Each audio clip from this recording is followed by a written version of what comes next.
Let me give you some idea of how we've gotten to where we are. Everyone you see here helping, volunteers. 33 years, no office, and no paid staff. So, but we did it.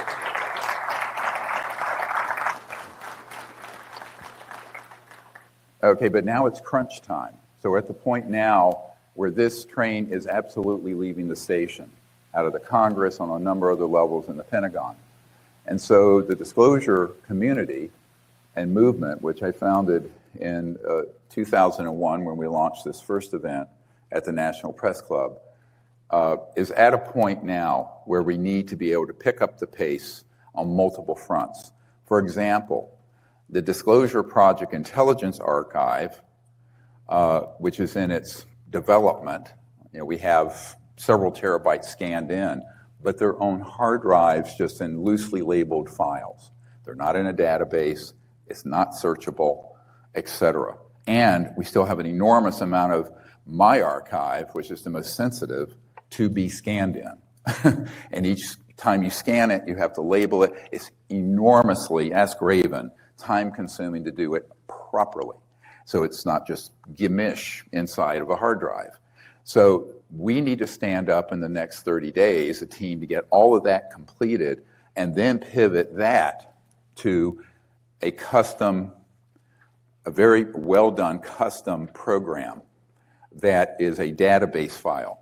So it would be, for example, let's say we have 40 items related from witness testimonies and government documents we have about Wright-Patterson Air Force Base, which is also often referred to as WP-AFB, right? So you'd be able to put those words in, search, and boom, 30, 40 references would come up and collate. Does this make sense? Yeah. Now, I don't even know how to turn on a computer usually, so I'm sort of like the gatherer of all of it, but don't ask me to do the computer stuff. So we need data scientists to help. It would be rather expensive to do that, but thanks to this generous offer, this donor is willing to match everything you contribute. So you can go to drstephengreer.com, put something in or make a pledge, and this wonderful person will match it. And I'd like to thank that person here. I haven't cleared with her to say so publicly who she is, so until that's clear, I just want to say thank you.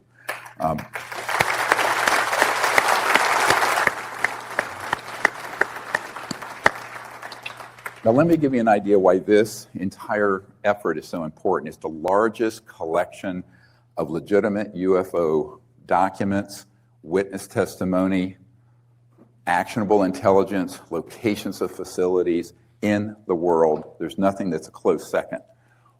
But if I want to hand that over, which we're doing now, to people in the intelligence community, the Senate, the House, the Pentagon, white hats who want to get to the bottom of this, it's very hard to navigate. So we need to quickly get this in a form so that the National Security Advisor for the President wants to go in there and go, clunk, clunk, clunk, clunk, put in some keywords, all these references come up, right? That's what a database file can do, which is rather laborious, I understand, and expensive to get up and running properly. Now, if that gets up to that stage, my goal is, as soon as we can do it, I can't give you a timeline because I don't know how, I'm hoping within a year or less, we would be able to put, for all of you listening, on a website, the redacted version of the entire archive, meaning redacted of people's private names or social security numbers, their DD-214s that have their addresses or all that, personal identifying information. And of course, the names of people who have not agreed to be disclosed publicly, those would be also redacted, as you saw on the witness list we scrolled through yesterday. Because I do not break confidence with someone if they ask that they remain confidential.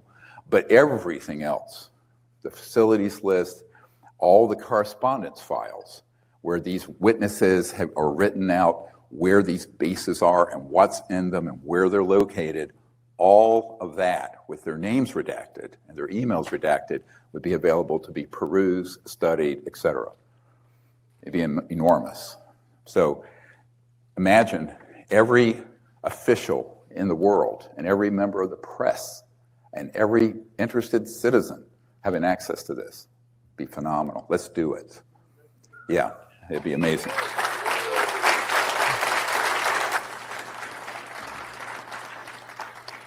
Now we have the head of our disclosure project legal defense fund in a jet right now. He's landing about 2:30 at National Airport, and but he will be here presenting later. We also need those funds to help support that team.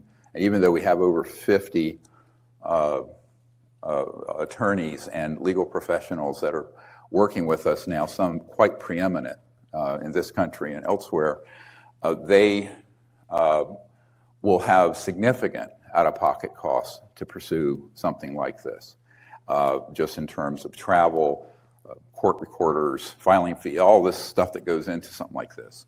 So that would also be something that would be supported by that fund. So if we can raise $1 million total, we'd be able to take care of at least the initial interim funding for that.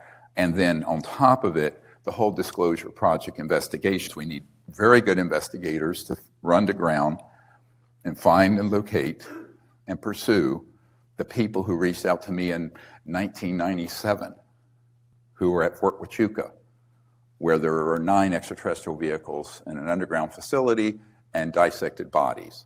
But that person may have moved 14 times since then and could be, in fact, deceased. But nevertheless, in the Disclosure Project Intelligence Archive, that's what we have. And so we need to have the assets to pursue all of those leads and the leads that those then lead to. For example, one thing that has happened over the years, one person is a witness, then refers someone else or tries to find someone else, and that's how you grow this from a few hundred people to a few thousand people, and it comes out with or without the cooperation of the United States government. That's what we have to do. Because if we show that we can and will do that, then I think the United States government will have to act. There'll be just a torrent of whistleblowers. And so that isn't going to happen by itself. I think that's why we need this support. So those of you who can pledge funding or just go make a small contribution, you can go to drstephengreer.com. There's a donate button. It'll go in. If you have a larger contribution you can make, thank you to the people who've already pledged $110,000 since last night's dinner to match the funds offered by this wonderful contributor, then we'll be able to get this up and going very quickly and preserve this history, but also it becomes actual intelligence for all these key people in the government, and also our legal team to pursue this RICO action and also to have the evidence and proof to make the case for the filings, which need to happen in all 10 federal district jurisdictions. That's our plan, all 10. Because there are operations in all 10, we're going to hit all of them. If we get denied, it'll be appealed. That gets denied, we'll take it to the Supreme Court.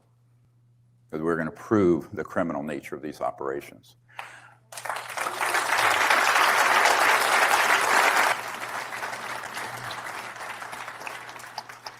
And I've also heard from a major contributor who's in Australia that he has a team of 14 former Special Forces and Marine folks to stand up for security for us, PRN, as needed last night.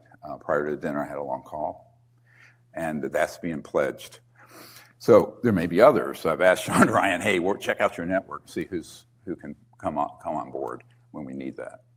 The other disturbing announcement, we don't have it up on the screen. You all remember Mr. Herrera's, the Marine platoon member in Indonesia with that craft. I've received information, and I've heard of this before, that they use these objects not only for gun running, and I know they've run chemical weapons on those ARV platforms, and drugs, as this SAIC executive and former Alaska congressman shared.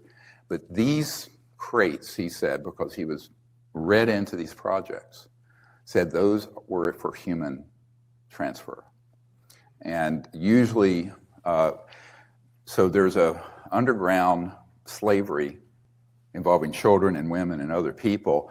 Those assets are actually used in some of the operations that are, I'm not going to go into it or use the term that's used in the intelligence community, but it's monstrous, it would make Mingala blush. So now we're adding an account to the RICO of slavery, human trafficking, and crimes against humanity to be referred to the International Criminal Court in The Hague.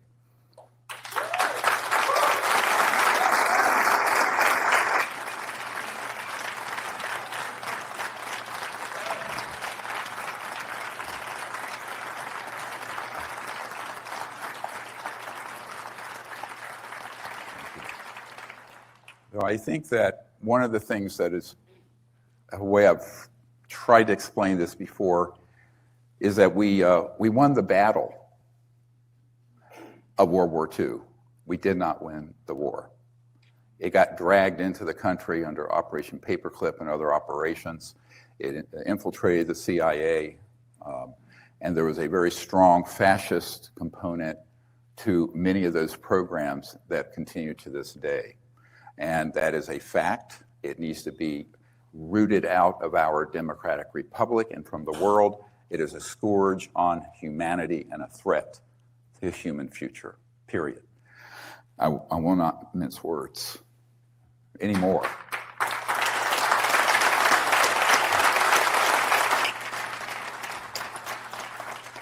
Now, the reason this has to come to a head relatively quickly is because if this is not resolved through a legal, peaceful means, by the end of this year, early next year, I've been contacted by a team that has been authorized to hit these organizations. But this is exceedingly dangerous, and they're praying, don't go there, you know. But if we don't succeed, then that will happen. It's been chartered. I have their charter, what their mission is, and this is serious, very. I actually hated hearing this, but I said, all right. This guy said, look, the have-nots that are in the Pentagon and elsewhere, who now have learned what's going on illegally out of their controlling command, as well as some members of the Congress who know this, that we've been providing information to, they're really fed up. So this do-si-do of fake hearings and study groups and this and that and all the do-si-do that's been going on for 75 years, from the Robertson Committee and the Condon Report and Project Blue Book and this thing, and now the quasi-inquiry at Arrow and the NASA panel that's been stood up, that's really a blind turnaround cul-de-sac. No mas, we've had enough. And it's like the movie Network, enough is enough. Yeah, enough is enough. So I think we, the people, need to organize and reclaim this issue for humanity, not just the United States, because we're living on this planet as 8 billion people altogether. And then the other interesting announcement is that there's a gentleman here who is part of a research energy team, and he has come through with a breakthrough that we're going to be evaluating that would get 5 to 10 times more energy out of conventional fuels, anything that has to burn. And he's willing to take that to where it can be open sourced and released to the public. This will be evaluated in the coming weeks, and we're hoping that if that checks out, then at least that'll be what I call transitional technology that moves us from the current, before we get the 0-point energy systems out, there would be something to greatly reduce 90% reduction in emissions, CO2 pollution, and needs fuel.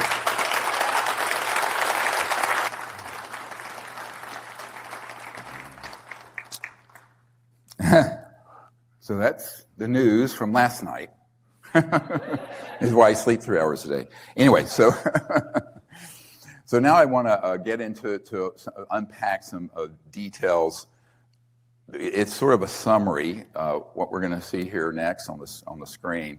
But I just want to go through so you get a gestalt of what the world and national security implications of these illegal secret projects are. They are unconstitutional dangers, serious ones, of targeting these ET craft. You heard this morning about the neutrino light array at the South Pole. You heard from Dr. Zahari regarding the scalar systems, although he didn't connect this dot, this is my job. I know for a fact these have been connected to systems that are in space, on the Earth, under the water, and on airborne aircraft that can track and target and down or stun extraterrestrial vehicles. This is very dangerous business. As you know from Mr. Schratt's work, we have 121 crash retrieval cases. Those things just didn't drop out of the sky because they ran out of jet fuel A. They were downed. And so this sort of business is really dangerous because these civilizations are not hostile, but they're quite advanced, and you can only push through that kind of behavior for so long. The second is that this group is withholding the benefits of energy, free energy, and the destruction of constitutional democracy and the rule of law. The rule of law, if the United States, Europe, and every intelligent country in the world knew what we had technologically, they would not be spending trillions of dollars on carbon capture and halfway measures like wind and solar. We would have something that would fit on this podium that would run this building with no pollution, no radiation, and at zero energy costs. And by the way, a senior executive with a major Fortune 100 corporation has told us they have had it for decades. He wants to come forward, but he and his whole family have been threatened with being executed. This was last month. So what we have to do is figure out, okay, we're going to pull this forward, we're going to change all that. The other issue here is these unsupervised use of illegal projects have been used, and you're going to see this in a moment, in false flag operations, but these are called deceptive indications and warnings, but in the Pentagon are false indications and warnings, and they have been deceiving the legal government and the Pentagon, such as this Tic Tac episode we're going to get to in a moment. Here's the news flash. That was hours from the Lockheed Skunk Works. The psychological warfare operations began in the late 50s, mid to late 50s, include the abductions of innocent humans, animal mutilations, and the creation of a false alien threat. As Werner von Braun told Carol Rosin, this is what their long-term plan was to unite the world around a militaristic system globally with the idea that there was a alien threat the world would unite against and fight, like the movie Independence Day, which is, of course, why that was made. And also to manipulate geopolitical dynamics to support unnecessary wars to keep the whole system diverted off this issue onto things like the Ukraine, Middle East, the Iraq invasion, 9/11, what have you. So these are master puppeteers who manipulate very well these sort of dynamics. The illegal UFO-related projects, therefore, are an existential threat to human civilization. This is why Eisenhower warned about it. This is why the director of the CIA at the time of, right after Roswell, said, the secrecy around UFOs is a threat to the national security. He never said the UFOs were, because at that time, when he was working, we didn't have them. Now, if he knew this, that this covert and rogue illegal secret government had these assets and were using them in these sort of operations, he would be even more concerned. So how is this done, though? One of the questions I always get from whether it's a member of Congress or someone in the media, because they want to relegate this to a conspiracy theory. Have you noticed the left and the right, if they don't agree with you, you're a conspiracy theorist, right? That's the new smear for anyone you don't agree with, no matter what side of the political spectrum. But let's go to this next slide. Here's how it's been enforced and created. Next. I love this quote from Mr. Kissinger. The illegal we do immediately, the unconstitutional takes a little longer. He would know because he's been on the senior committee dealing with this issue. Next. He's still living.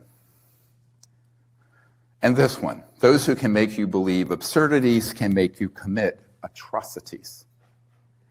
Now, why did I include that from Voltaire?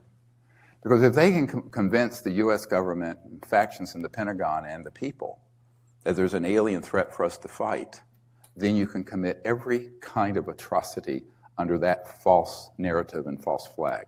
Very dangerous, but very effective. Next. And this. You can just play that. Oh, no sound. Is fought or unsought by the military-industrial complex. Oh well. Why don't you play it again? Because I just want to remind, I'm trying to give people a tour de force of this. We must guard against the acquisition of unwarranted influence, whether sought or unsought, by the military-industrial complex. And you know, Kennedy made a very similar speech, and a more lengthy speech after this. Why? Because both of them had been denied access eventually. Eisenhower was read in early on, and then they circled the wagons and moved him out of the way. As you know from the attorney, Stephen Lufkin, the original Disclosure Project attorney, who has passed away. He was in the White House with Eisenhower. If you read the disclosure book, I mean, I know nobody reads. It's so unfashionable to read or do math. Anyway, that's my social commentary for the hour. I may be politically correct to read or do math. I'm not sure. Anyway, so the reality of it is that all happened at that period. That was the inflection point where the power within this military-industrial hybrid got up and left the oversight of the presidency and the Congress, and it has not been under proper supervision since then, late 1950s. And let's listen to this. Don't take my word for it. This is Senator Daniel Inouye. A shadowy government with its own Air Force, its own Navy, its own fundraising mechanism, and the ability to pursue its own ideas of the national interest, free from all checks and balances, and free from the law itself. Free from the law itself. That was in the 80s. They're in the Iran-Contra and Broglio. However, you're going to hear from our attorney. He met with Inouye after the Disclosure Project, and Inouye confirmed what we had said on May 9th, 2001 is all true. And we have a signed affidavit notarized from this attorney that you will see and he will share when he gets here in a few hours. Now, the funding mechanism that he refers to, how is that? The very first question I got asked a while back in a skiff was, where is money coming from? How? Because this one gentleman that was there oversees the black budget of the United States and the three-letter agencies. If he was in the military, it'd be equivalent of a 2- or 3-star general still, but he's on the civilian end. And so what you have to understand is that what you learn from Mr. Schratt, there are all kinds of creative accounting. You know, where to ship a bolt somewhere, they charge $1 million or something crazy. And the government says, oh, okay, rubber stamp it. I talked to a KPMG auditor looking at my uncle's old company, Northrop Grumman. And when they were looking for a lot of missing money, they said, well, that's TSS. You don't have a clearance to know where we spent that.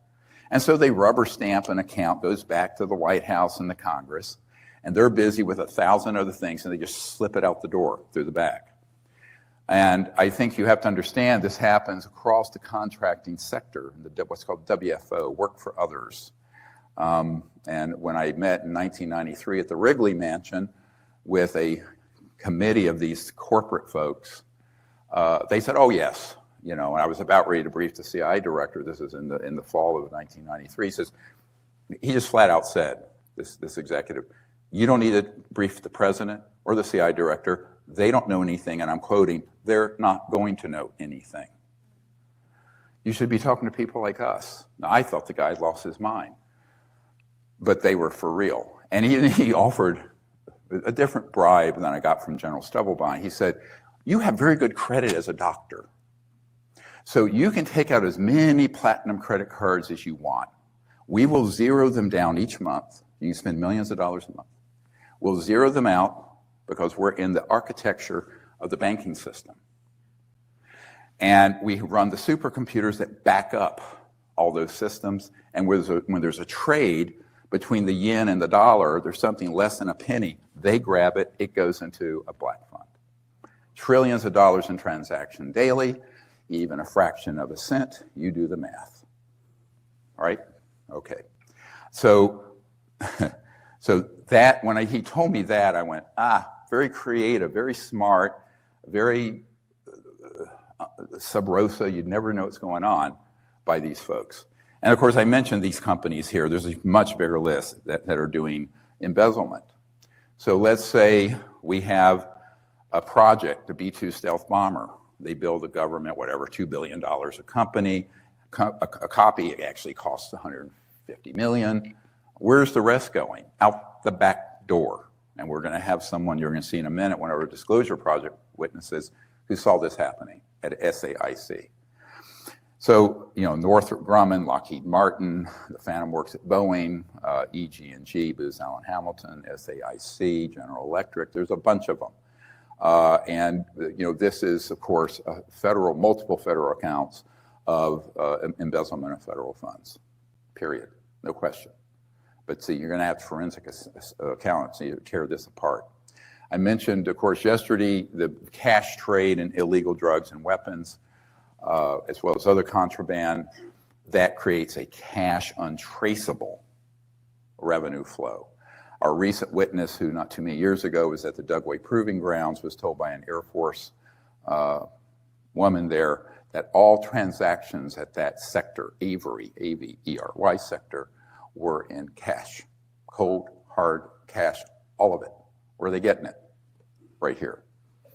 And then there's illegal exploitation of the patents. Now, what does this mean? I have a whistleblower who worked for quite some time on the Nellis Range in Area 51, and they would have meetings to determine what they were studying from extraterrestrial sources would be okay now to figure out how they work and monetize through the conventional system, where it be material management, special alloys, integrated circuits, fiber optics, and what have you. And this is still going on, okay?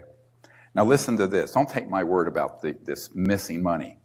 Day before 9/11, what did our financial systems are decades old. According to some estimates, we cannot track $2.3 trillion in transactions.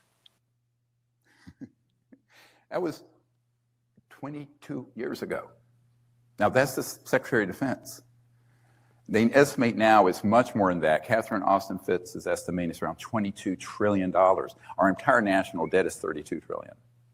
So perhaps up to 2/3 of that debt could be resolved by this problem right here, what we're talking about. It's an enormous amount of money. And this woman, Denise McKenzie, one of our disclosure project witnesses, she's in the book, she's in our videos. She was a SAIC, Science Applications International Corporation, office worker. She was hired to be in an office here, and here's what it was. She described it. There would be basically file cabinets, and they were mostly empty files, and they would get millions of dollars, millions in this office. They would gin up false reports back to Congress and the oversights, making it look like we're busy doing this. It went out the back door into these illegal projects, unsupervised and unacknowledged completely to the people who are supposed to get the reporting on where the money's going. She saw it personally and testified that this is the case, and she would swear to this under oath. Now, she's not the only one. This is outrageous. So that's how you can fund operations. That's not all of it, but we'd be here all day, but you get the gist, right? It's one criminal event after another. And then you have this, the psychological warfare targeting of the media and public, you guys, PSYOPs. Now, where did this start? Next slide. Hello? This gentleman, early CIA director, 50 to 53, and you'll see this document next, that shows at the, hello? And this is the document. Now, I received this after meeting with the CIA director, Woolsey, got a big box of documents that came in, very interesting. It was released in '94, shortly after. I suggest that we discuss at an early board meeting the possible offensive or defensive utilization of these phenomena, referring to UFOs, for their psychological warfare purposes. You're going to hear this again in a moment. Now, what does that mean? They engaged, we have a document that shows they engaged Disney Studios to make cartoons and pieces of entertainment that would make this issue look ridiculous and make full fun of it. They made sure that the National Enquirer, the founder of whom was a CIA psychological warfare person, would carry it exclusively so that the New York Times and credible media wouldn't report on this, but it would be seen in tabloids like the National Enquirer, so it could be sort of defamed by association. All of that. And then you have this kind of problem. One of our Disclosure Project witnesses, Lieutenant Colonel Dwayne Arneson, stationed at Maelstrom, and he saw the internal message that there were multiple ICBMs that went offline during a UFO event there. And you'll see in the next one, this Captain Salas, who was actually in the silo, where there were at least 10, and I've heard that it was actually 18 intercontinental ballistic missiles. Now, they had told me, I mentioned this yesterday, that they felt that the ETs were saying, for God's sakes, please don't blow up this beautiful planet. But if you do go to mutual assured destruction, which would destroy all life on Earth, we can intervene. So similar events happened in the Soviet Union. So they weren't attacking us, they were trying to warn humans not to be so reckless with things that could be an extinction level event. However, people in the UFO subculture and in the media hijacked these witnesses, turned it into History Channel Invasion Week about the national security threat of UFOs. Spin, spin, spin. One fact, two narratives. One's false, that builds up the threat from outer space, which fits the agenda of this criminal organization. The other one, the truth, which is completely understandable intellectually, but also from a point of view of social evolution. You know, these civilizations do not want us to terminate life on this planet because they consider this planet precious. And so this is the log of that event. And it just shows we have the documents to back these things up. Next. Next. And then we get to an event like this. Everybody knows this event. Japan Airlines flight, 1986. The captain encountered over Alaska. On the polar route from Paris to Tokyo. It was a 747 heavy cargo ship, not people. And this is him describing it. This is the captain, Terushi, I think his name is said. I'm not good with Japanese names. This is his original sketch. Take a look. This massive walnut-shaped object, thousands of feet across, huge. And it was moving non-linearly. What does that mean? One sweep of the radar scope, it would be here. And then next it'd be here, many, many miles away. You know, just boom, almost like a teleportation. Up here, here, here, here, here. This was an extraterrestrial vehicle. Next. And this is the report officially to the FAA of this incident. Jets were scrambled. I think they were F-16s from Air Force Base, et cetera. And here is the wonderful drawing that Mr. Schratt's team has done. You see the 747, and by proportion, the size of this object. Seamless, very large, and moving non-linearly, like a quantum entanglement, like this. Okay? So, next. Here's the Disclosure Project witness, John Callahan. And he was in charge of accidents and investigations for the FAA. He was at the original National Press Club event. His full testimony we have on our YouTube channel, and his testimony transcript is in the Disclosure book. I recommend you read it. Now, what he said was, and this is interesting, they called NORAD, the NCO called me in, NORAD knows about this, we don't want to know what this is. The people that know. We just watch and see what happens. That's our job. I insisted there has to be a report filed. He said, there is a report that you can file. It's about an inch thick and the first 2 pages about the sighting, blah, blah, blah.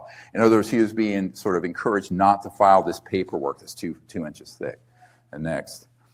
And you know, this is this whole account of what he ran into, but he persisted. Next. So, well, we'll hold here. What happened to that radar footage? So if you look at his testimony, the head of the FAA, who had been an admiral, I forget his name right now, called a meeting, and was ordered to have a meeting, and there were 3 people from the White House staff, 3 people from the CIA, and 3 people from the FBI. The CIA people took charge of the meeting, and they said, we want every bit of data you have on this event, and we're taking it. And he knew immediately they were going to cover this thing up, the proof of it, the radar tape. And he said, oh, no, you're not. But he complied with the request. What they didn't know, he kept the original radar tape and gave it to the Disclosure Project, and we have it in our archive. Yeah.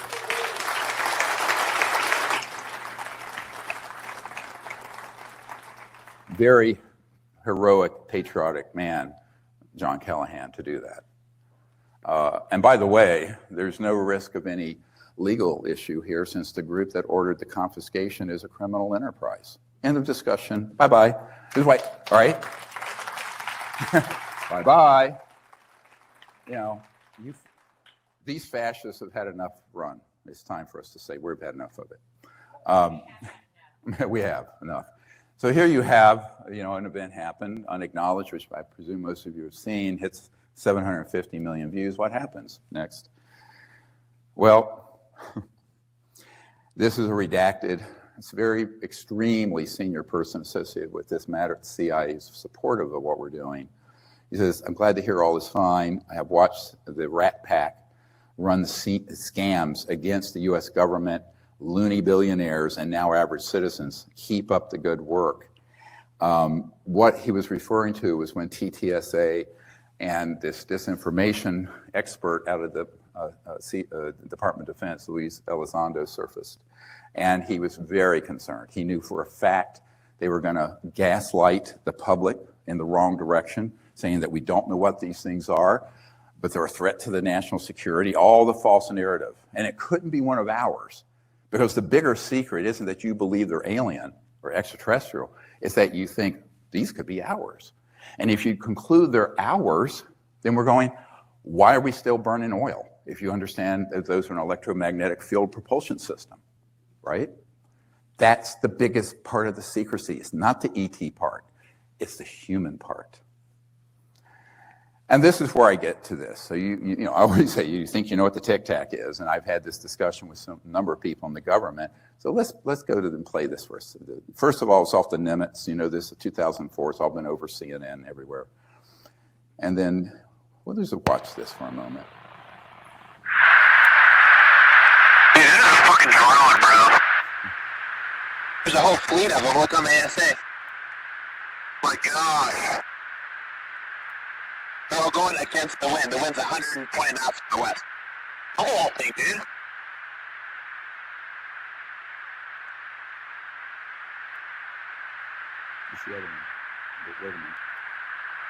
That's not our LNS though, is it? It's not. It is LNS, dude. Well, if there's another thing, it's rotating.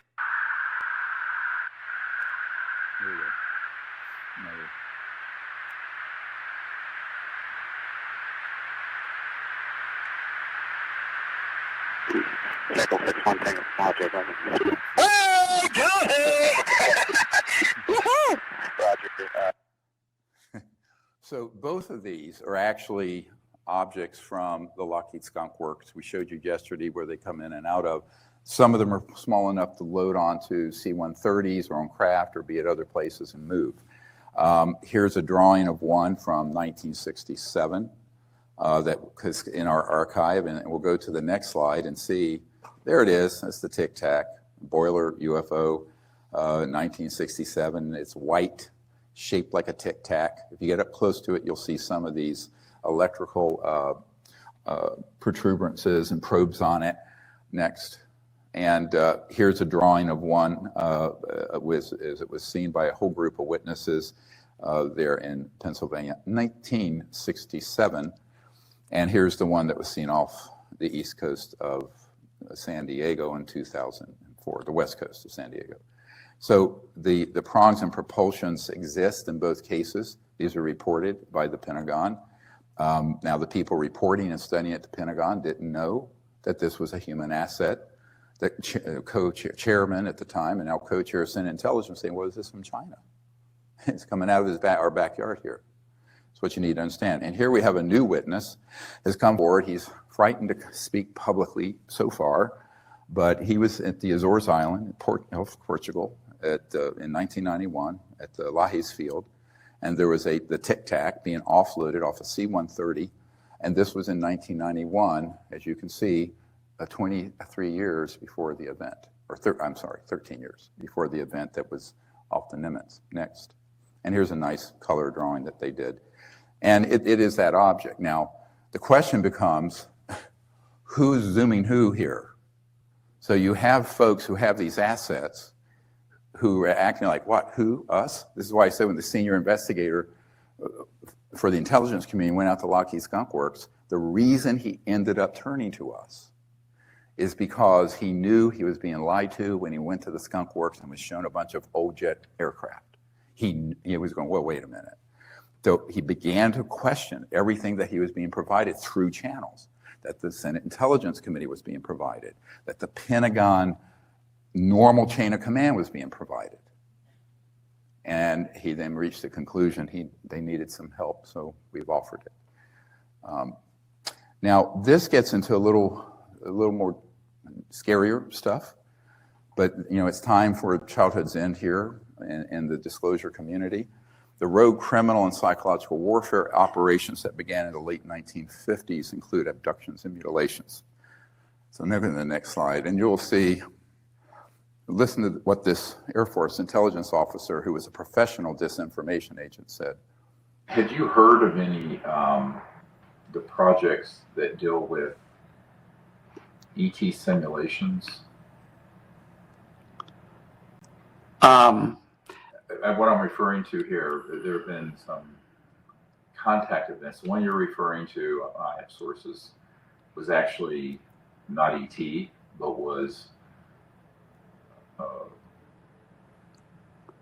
if you will, a staged event by military or special operations to look ET because this woman had seen something classified. Have you heard of those sort of operations?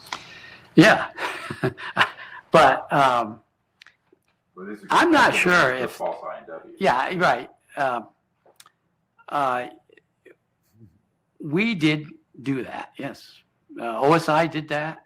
There was a special group out of the 7602nd Air Intel Wing at Fort Belvoir that came out and did that. They had these people that had maybe some sort of defects, anatomical defects that were brought in to fool people into thinking they're aliens. Yeah, I can't give you any specifics because the program is still classified, and they probably still doing it. I wouldn't doubt it. They were still doing it. Air Force Office of Special Investigations. Now, why is this important? This is direct testimony from a military official admitting that they're staging these abductions. And we've known this. I've known this since 1993. I've tried to warn people of this. If you listen to Stephen Digna's testimony from yesterday, you will see that the technologies that existed in 2000, when he had that experience that would resemble being brought into a craft like an abduction, but then combine that with what the other witness that I showed that ended up being an attempted abduction where he knocked the creature down, and it was actually a man-made, what we call a program life form, PLF, that had the integrated circuits and all this inside under what looked like skin, but it was actually synthetic. Now you combine these capabilities together that have been growing in their stagecraft, the ability to deceive since the late 50s to now, and you can imagine what those capabilities consist of in 2023. And so this is why I tell people, be very careful about your conclusions and assessments based on the rubbishing of this subject in tabloids and on the internet and sensational shows. There would be no reason for interstellar civilizations to physically take people. If they wanted to reproduce you completely, they could take one of your cells and create you from that, or even your electromagnetic signature of your genetic material from that cell. So none of it makes any sense. The implants were also, if you look at Mr. Powlick's testimony, who did not come forward in 2001 because he was afraid for his family. He gave us a letter authorizing the release of his testimony upon his death. He died a few years ago. His wife or significant other, they weren't married, sent us the certificate, and we released that testimony. It's on our channel on YouTube, where he describes the creation of these RF and other chips that they were putting in people. They had developed it for animals. He had a meeting with CIA folks, and Siemens Corporation manufactured 2 billion with a B of them. Pawlak. He's on the Pawelac. He's on the YouTube channel. So remember, there's a long history of this to unpack. And then we get to this, you know, where I met with the Prince of Liechtenstein, where he flat out told me, this is in 1994, at the Four Seasons Pier Hotel in New York, there at Central Park.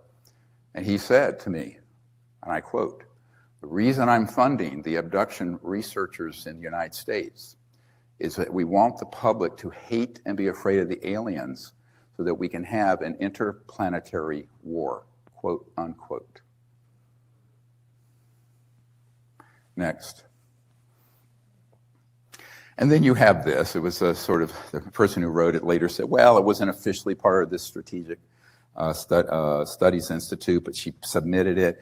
And it was her describing the creation of, and the next slide you'll see it, a global UFO cult, which will involve the abduction of citizens so as to foster an illusion that this Earth is facing an extraterrestrial threat.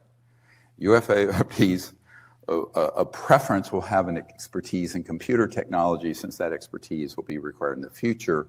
RMA scenarios, use of experimental drugs, true. Holographic projections, true. Directed energy technologies or weapons, true. Induced auditory input, experimental aircraft, meaning these UFOs that are man-made, and special effect costuming, which is what Doty was referring to, the Air Force gentleman, and stagecraft, among other things, will be used to persuade abductees of the reality of their circumstances.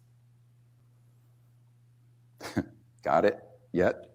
All right, next. I know this is upsetting everyone's belief system because we all love someone else to hate and be afraid of. That's what all the abduction and mutilation is about.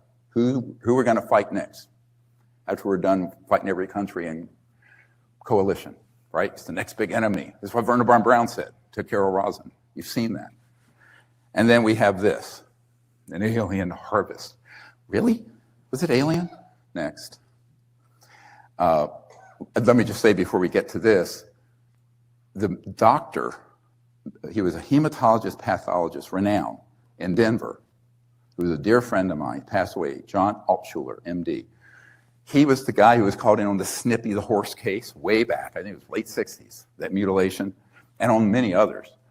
And he studied them and concluded that it was not having to do with the ETs at all, that it was very deep cover, illegal black projects, using advanced technologies to do this, to make it look like aliens were in fact doing these animal mutilations. And so I began to research this and found out that there were folks who we hope will come forward who were on the tactical teams doing so. Some were using helicopters that were sound abated so you didn't hear them. Others were using these ARVs. Now fast forward to me being on a flight, and there was a man sitting behind me. This is where you wonder about how the universe orchestrates things. And I was sitting there, and he had a hat on. We were flying out of Denver to somewhere. And he owned 250,000 acres in northern New Mexico near the Four Corners. And he asked me what I was on the trip for, just chit chat, you know. And I told him who I was. He says, oh. He says, I know what those animal mutilations are. I said, well, really, what? He says, well, he's a very wealthy individual. Had great turquoise jewelry. Anyway, he said, I have had so many of my cattle mutilated with such precision, but he was wealthy enough to put out his own black ops team with night vision, and he caught them red-handed using these kind of aircraft, humans, mutilating and taking parts of his cattle, but specific areas. And he says, I don't know what they're doing with those specific areas. Oh, I do. I said, look, I know exactly what they're doing. I'm a doctor. They're taking the areas, they're excising the areas that have a high mitotic index, meaning the cells turn over like epithelium, sexual organs, rectum, all that. And the reason is that those are used in a substrate as sort of, if you're doing it like a petri dish, you have to have some kind of growth culture. A growth culture for some of their monstrous experiments they're doing in some of these deep underground military bases. And I've known this for a very long time. But so I just shared that with him so he would understand what they're doing. But he actually had the reconnaissance team to see it. Somewhere in my archive I have this gentleman's name. But he spent a fair amount of money doing this reconnaissance. And he wrote to the government and to the military. And so you have got to stop doing this. I'm losing a lot of my cattle. And of course, the spokesperson for the normal constitutional government is going, huh, what, me? You know, because they don't know. They're not lying. They're not lying. No, 99.9% of the people in the US government have no knowledge of this. So if they say we know nothing about this, they are being truthful. Now, there are some devils who do lie, but most of them are honestly answering to the best of their ability because they are not read in to the illegal black end of the projects. And then we have this gentleman, Dr. Jacques Vallée, who I've known for quite some time. And he puts in his 1992 entry in his journal, next, and he published this book. And you can see what this says.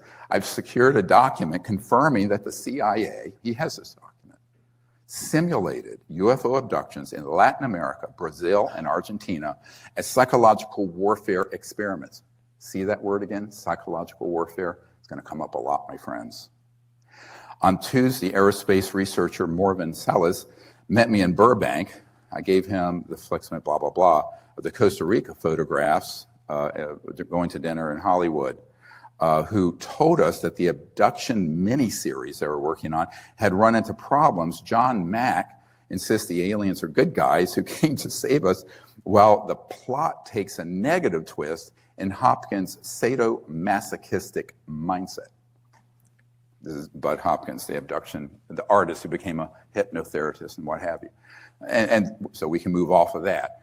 So how many data points do you guys need before you understand you've all been played? You've all just been played. So this is where I am an extreme skeptic, and this is what I know I'm very unpopular in saying this about most of what passes out there is the narrative in the UFO subculture. And here I want to just point out, so those of you, to make this crystal clear, and I think, Michael, you did some of this, correct, with the side-by-side? Mm-hmm.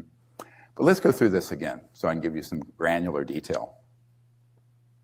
Next.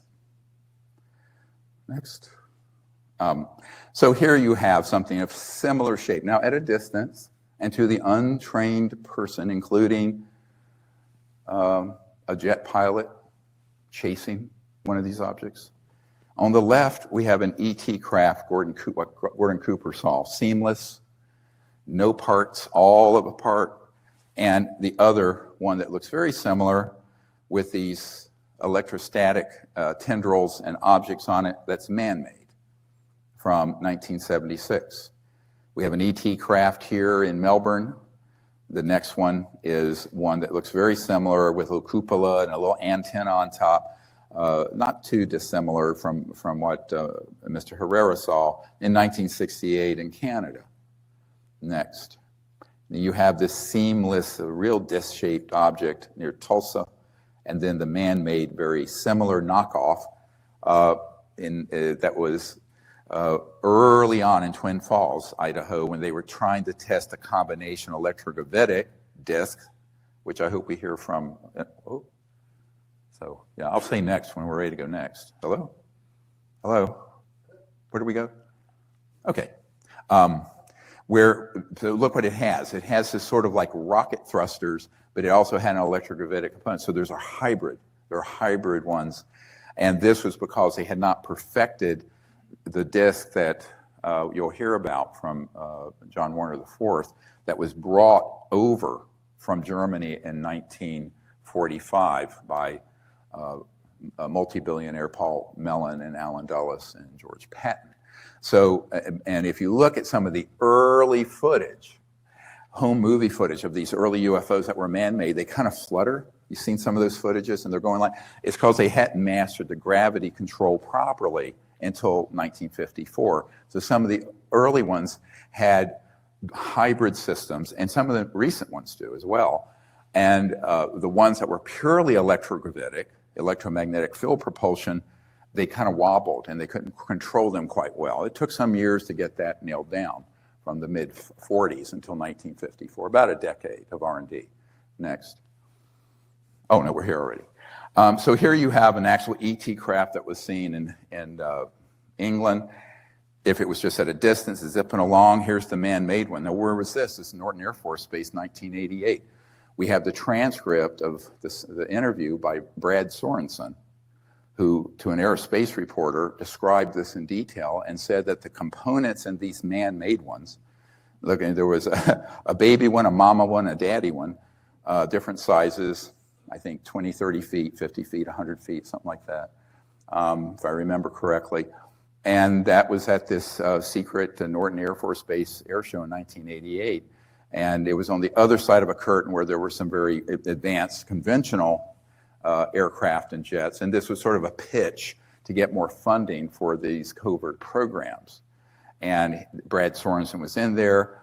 Mark McCandlish ended up doing the drawings. And then Mr. Schratt's team has taken this a step further to show these. Now, keep in mind that the components inside these objects were from the Mercury era, late 50s, early 60s time period in terms of the components.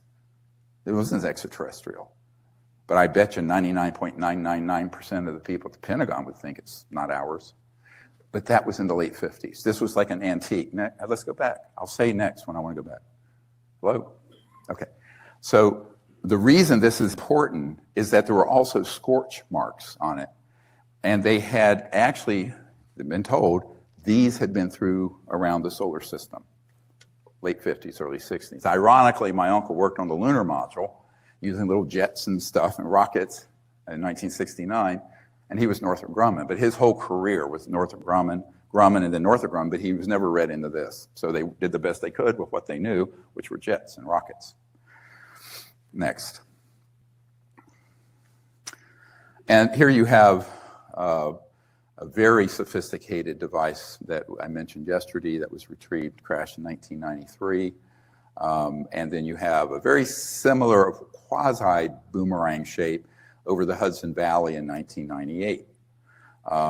So if you were just to observe casually at a distance these objects moving, it's like the old commercial for the Memorex tapes. Is it real or is it Memorex? And you have to keep that in mind. And this is a very important thing to think about when you're studying any UFO case. Next.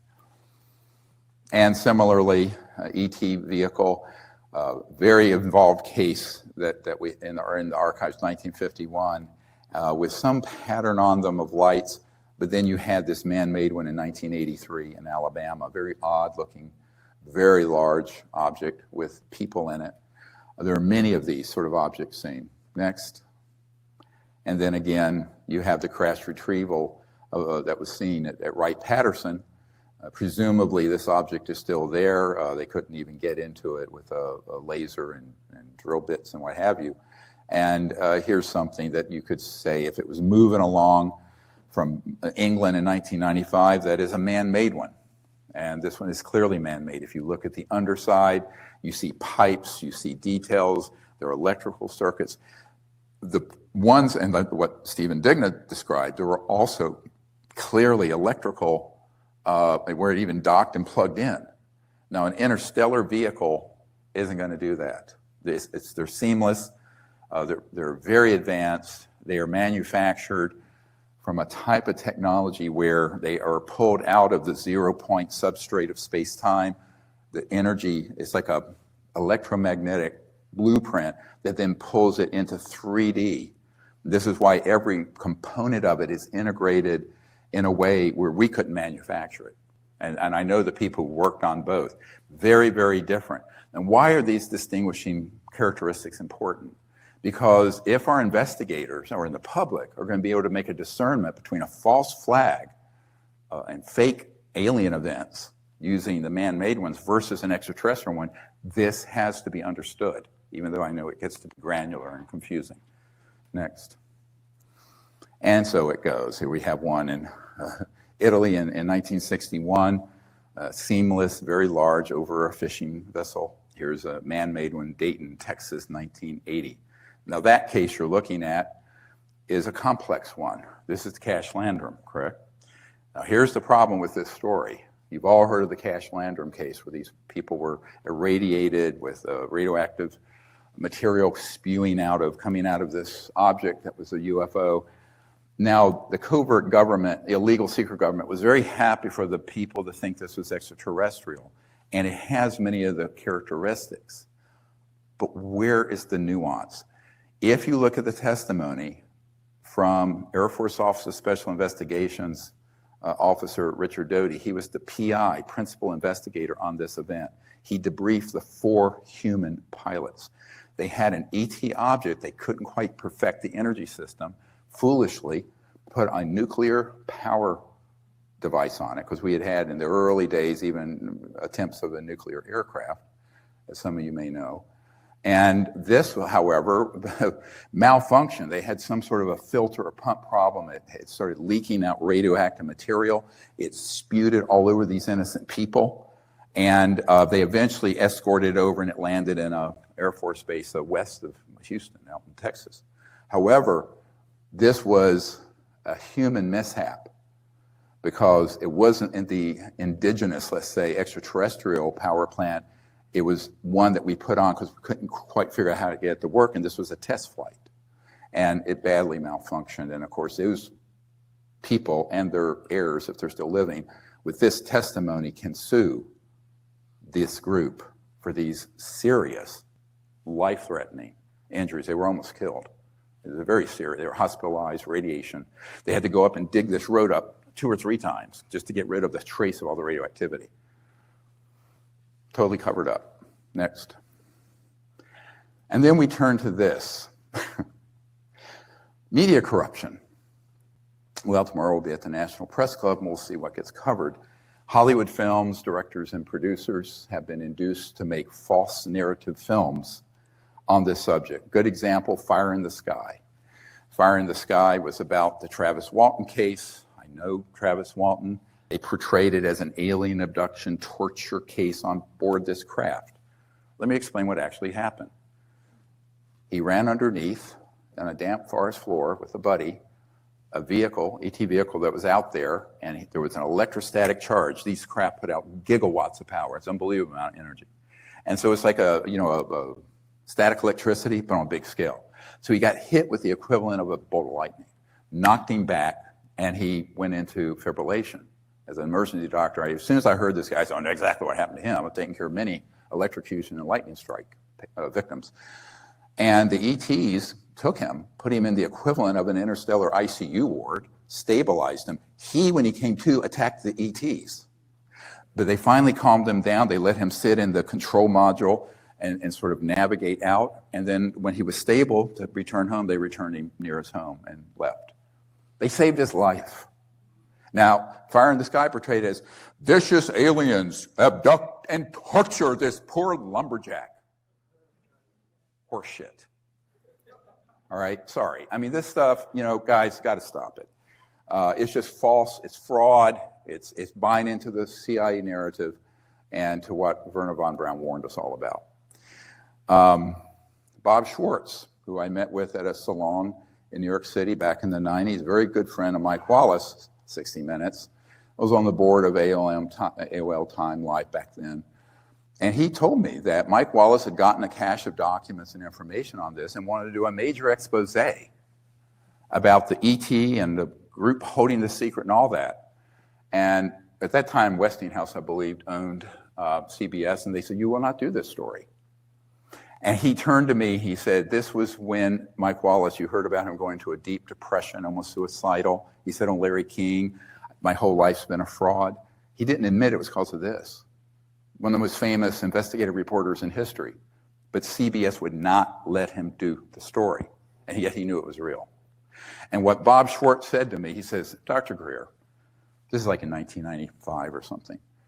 The media are scribes taking dictation from the right hand of the king, period. I went, oof. You know, this is my learning days in the early 90s. Then we had Ira Rosen, ABC. He was 60 Minutes, became ABC News executive producer, Primetime Live, and all those. He came to my home. We gave him 35 hours of top secret military disclosure testimony that some of you have seen, all the documents we had. He looked at this. He says, this would be the biggest story in history. I'm going to hold a series of town hall meetings. And he got back. I said, Ira, I don't think they're going to let you do this. They wouldn't let Mike Wallace. He said, oh, I'm executive producer of this now. I will be able to do it. No problem. No problem. Young and sort of, you know, he was friends with Al Gore. I can make this happen. So he takes all this evidence. We give him all this evidence. He goes back to ABC New York, and he says, he calls me up a couple weeks later. He says, I'm not going to be able to do that show. I said, well, why is that, Ira? Who's telling you? He says, you know who they are. That's all he said. And we stay in touch occasionally, but I think he's back at 60 Minutes now. Now, you can get on 60 Minutes if you're given the false narrative. We don't know what they are. They're a threat to national security, implication the aliens are. That false narrative will get you on every news show in the world because they are controlled by the CIA. Next. Then we have this document, 1991, Bush era, George H.W. And interestingly, it brags about how they have people embedded in all the major news. Read this. And that, of course, the CIA is by law forbidden to be involved in domestic activities whatsoever. So there's a violation of the law in black and white. You cannot do this, but they can change and alter stories. Look at what this says. Postpone, hold, scrap stories that we don't want out. This in the United States of America, where we're supposed to have a free press and freedom. All right, next. And then don't take my word for this, please. I'm just a retired emergency doctor. Listen to what CIA Director Bill Colby, who tried to save the planet with us before they got him killed. But listen to what he said. Do you have any people being paid by the CIA who are contributing to a major circulation American journal?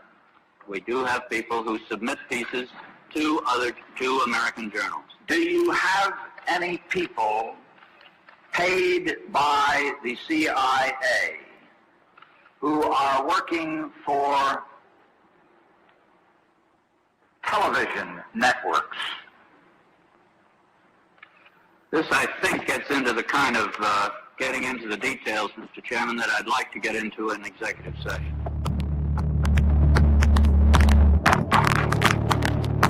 There you go. The CIA owns everyone of any significance in the major media. He was CIA director 73 to 76. So you sort of bridge the Nixon-Ford era. There's the same director of the CIA whom a member of my team was to meet with so he could hand off a solid-state zero-point energy device in 1995, although he was doing it rather clandestinely in your sort of handoff sort of way, which is very ill-advised, by the way, for those of you listening in the intelligence community, because it should be in the full broad daylight. You put a spotlight on it. I advised against it. He did it. He was also going to convey $50 million in funding so we could, the Disclosure Project, release this technology open source and get the world off oil. That week, they found him floating down the Potomac River, made it look like a canoeing accident. His best friend, a full bird colonel, told me point blank it was a wet works assassination. Now let's hear from Carol Rosin, Werner von Braun's spokesperson. And we have to prevent the weaponization of space because there is a lie being told to everyone that the weaponization of space is now first being based upon the evil empire, the Russians. There are many enemies, he said, against whom we're going to build this space-based weapon system. The first of whom was the Russians, which was existing at that time. Then there would be terrorists. Then there would be third world countries. Now we call them rogue nations or nations of concern. Then there would be asteroids. And then he would repeat to me over and over, and the last card, the last card, the last card would be the extraterrestrial threat. Well, at the time, I kind of laughed when he said asteroids, and when he said extraterrestrials, I knew I wasn't going to deal with that subject. And now we hear on the news just today, this week, that they've slid in another enemy. Only this time we're going to protect our satellites. In other words, we have to have some reason to spend these trillions, to waste these dollars on a space-based weapon system, and they're all lies. There you go. So actually, she was charged to get that message out from Werner von Braun, who invented the rocket with Adolf Hitler's regime, but was brought in under Operation Paperclip and others to be part of our early aerospace program. But he very much regretted this, and he warned against this false alien threat, because by 1974, when that was shared with Carol Rosin, he knew that that ship had already sailed. They already had been involved in vicious psychological warfare and staging of events, including abductions and other things. And so he was very concerned that this was a juggernaut that was on a fast track that we couldn't pull back from. So that's why he asked her to devote her life to that mission. And God bless her. She couldn't be here because her husband is now 91 and needs a lot of help, but she's just a wonderful person. Now I want to get to this. I call these inverse witnesses. I mentioned it yesterday. And, you know, this is a whole bunch of people who, by all rights, would be read in on this, and who I know for a fact were denied access. Bill Clinton denied access and actually ended up being waved off by George H.W. Bush. You're going to see a testimony in a moment about that.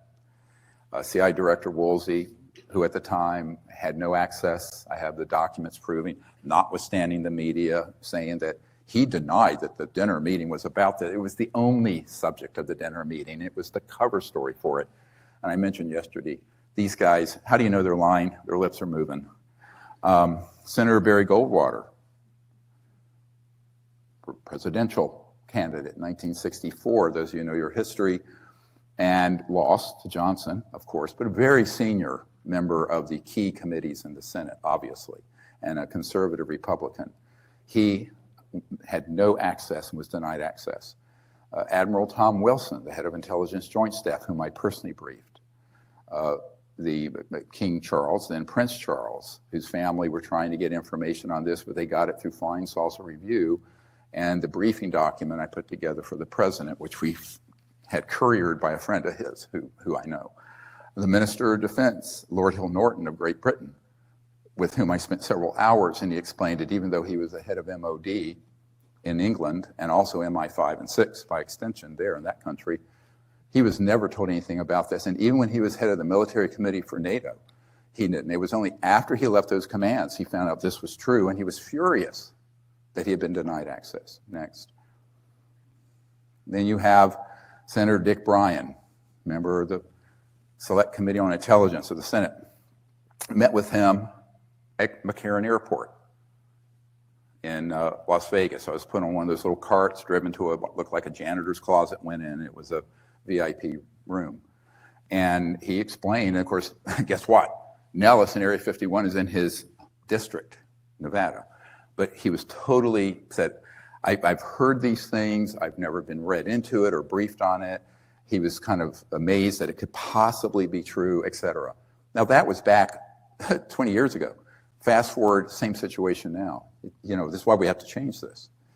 General Patrick Hughes, 3-star Director of Defense Intelligence Agency, I mentioned him already.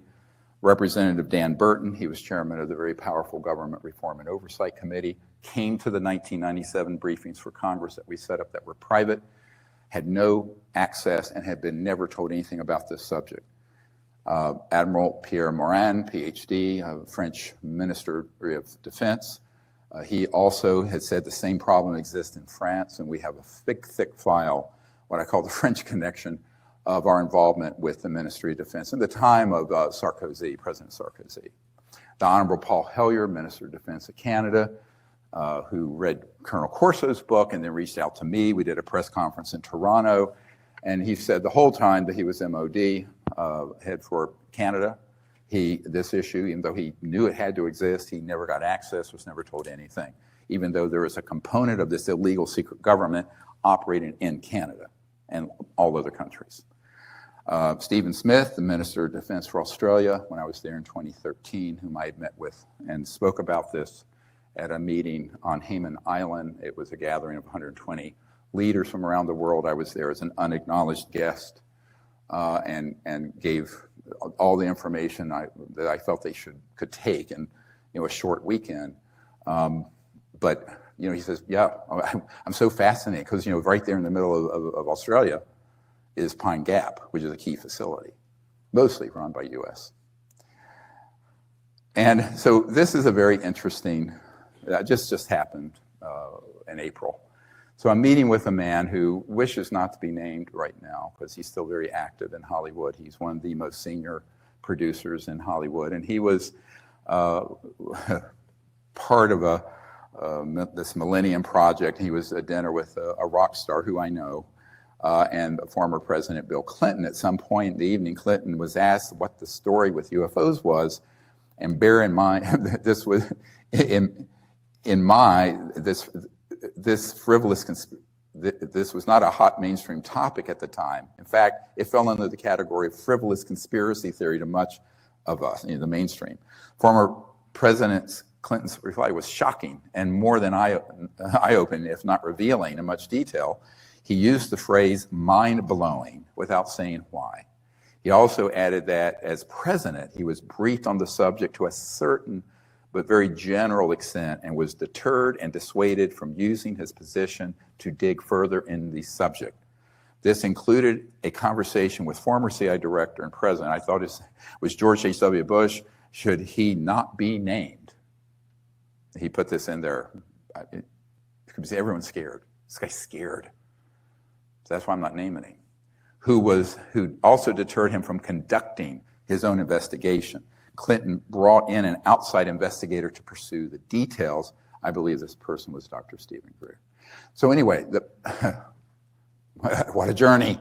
But what I'm saying here is very worrisome, is that you have people who obviously, if you're the President of the United States, you cannot have someone who's now out of office, who's been part of this committee, like George H.W. Bush, come in, and it was stronger than what he's portraying. He was, I know because from other sources, he was threatened. And then there were inducements for him to stay quiet. And I'm sure you know the rest of the story. This is Senator Bryan next, who I met with. Okay. And this is General Hughes, just to give you an idea of these gentlemen. Next.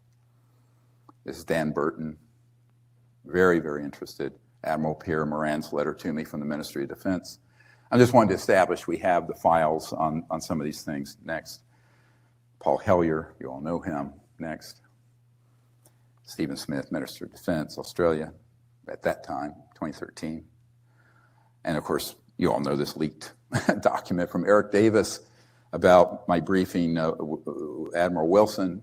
And of course, everyone thought that couldn't be. I warned the public. The head of intelligence joint staff has been denied access to these projects and threatened. And of course, when he first contacted one of these compartments, and we'd given him one of the document that we have in our archive, that's a National Reconnaissance Office document marked, secret, that listed the project code names and code numbers on it. So that was provided to him. It was from the 1990s, and it was given to him in 97. And but unfortunately, he was denied access. When he pushed, he was threatened personally and with a demotion, meaning a star off your lapel. And this is the letter to Kathleen Hicks and Stacy Dixon, Department of Defense this year. And this is one I want to give accolades next. Look at the signature, 16 members of the Senate saying, pick up the pace, we want more investigation, and we want this dealt with expeditiously. I'm not going to read this whole letter to you. Obviously, you can read it. Next.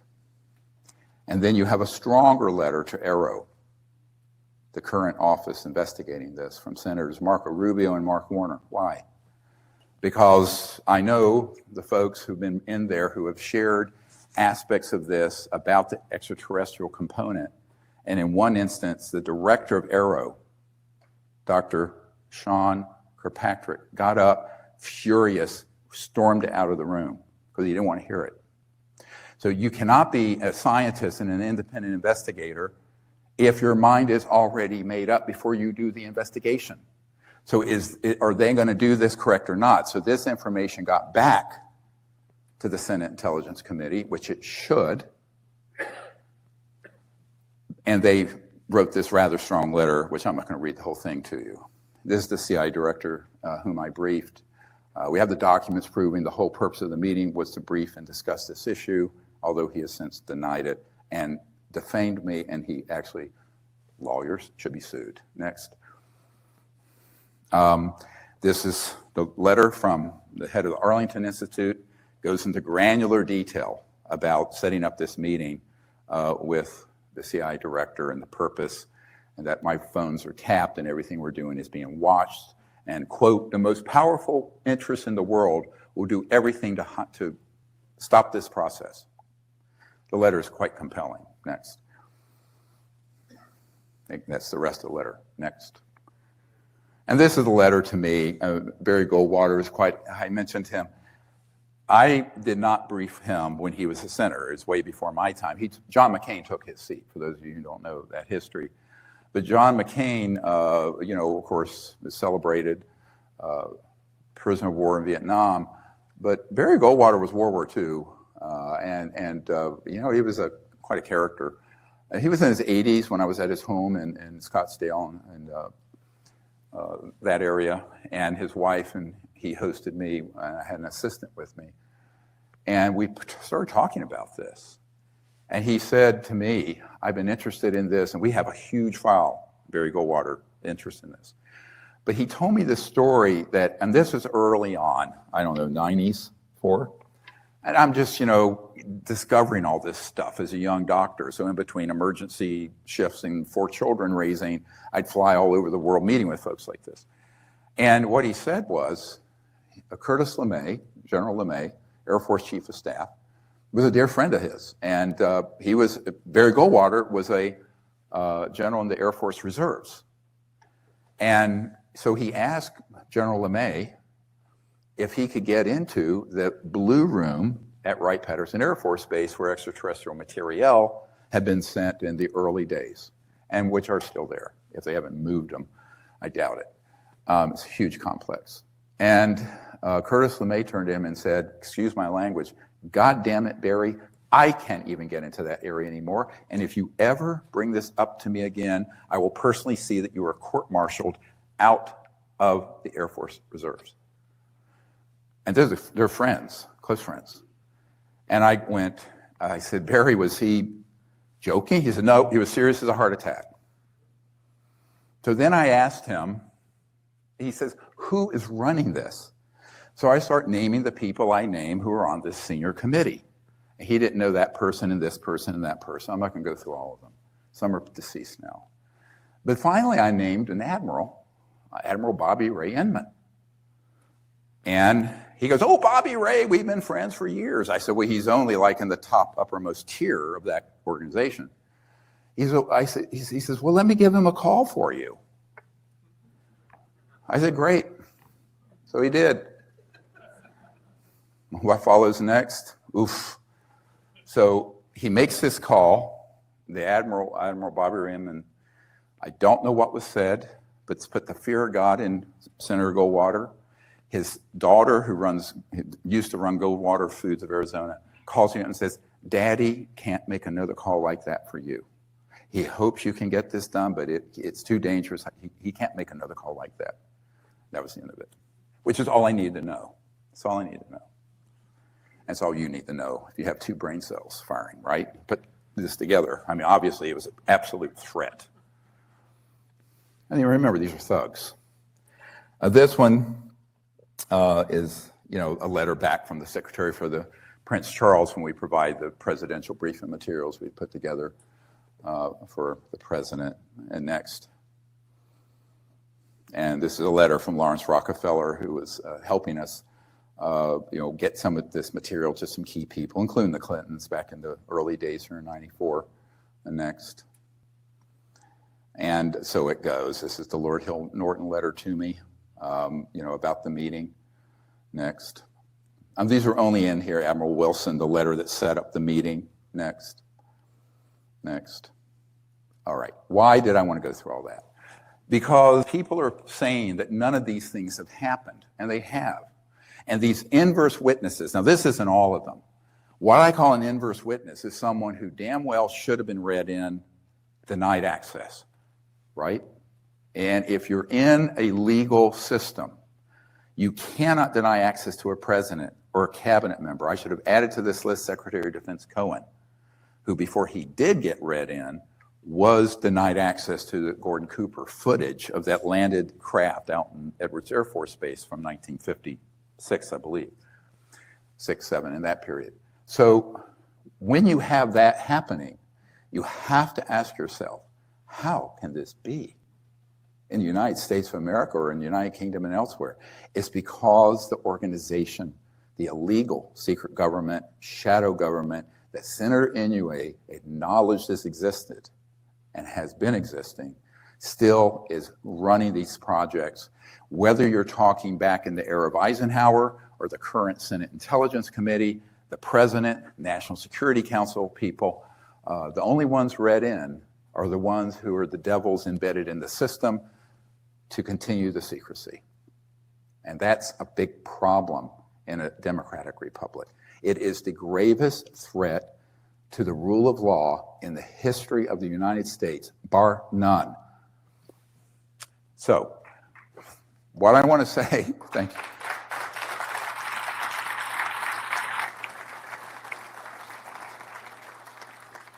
One of my big concerns about all of this is the power of these corrupting interests to affect the media. And you're going to see, as time goes on, how much the media can really characterize this and cover it honestly. We'll see.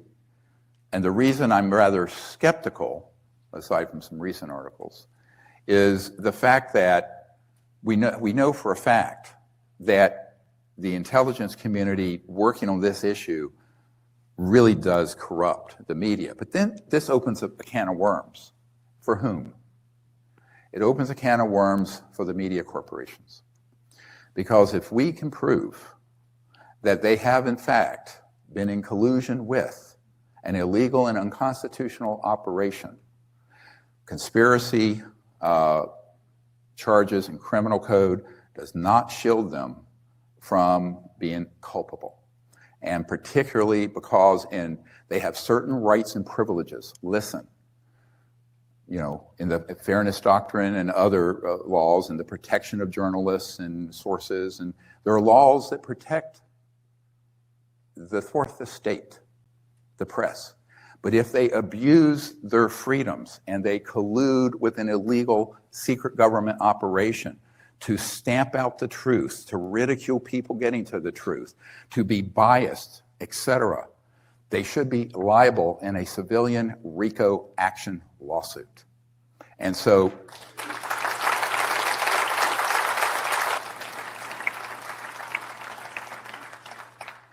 I will tell you something I don't know if I've ever shared publicly. I think the chief reason that the cover-up and this secrecy has been able to be maintained is the collusion and the cooperation of the press and the media.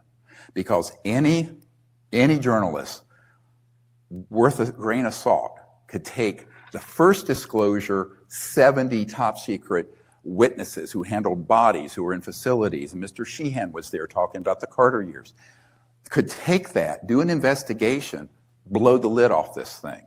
It'd be the biggest news story ever, and there'd be Pulitzers for all involved. Why didn't they?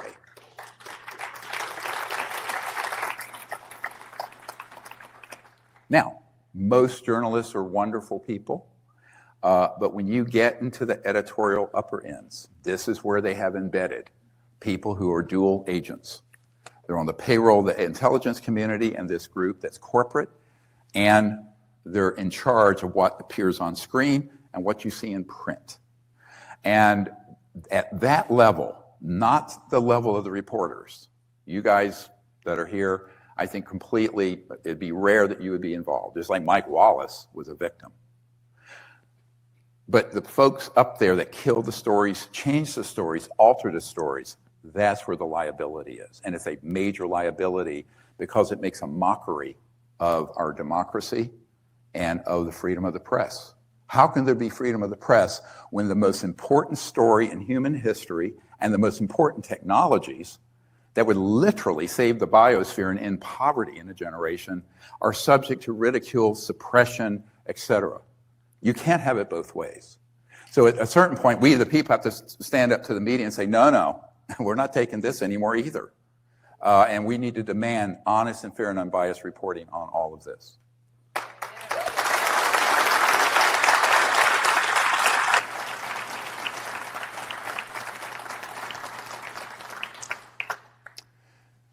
I would like us to take about a 20-minute break and start a little early if we can, because we have a lot this afternoon, and I'm waiting to hear if Mr. Garcia, the attorney, has landed at DCA, but we have a lot to do. We're going to have Lieutenant Colonel Heckert from the Air Force here sharing, and I may want to have also a couple of the guys who presented this morning briefly. So we have a lot to do in the second half. So if we can take just a 20-minute break, start back at about 3:50, and we'll adjust the schedule depending on when Mr. Garcia gets here. Thank you so much. So welcome back, and this is the second half of our Sunday afternoon session, and I'm really honored and pleased to introduce Lieutenant Colonel Donald Heckert.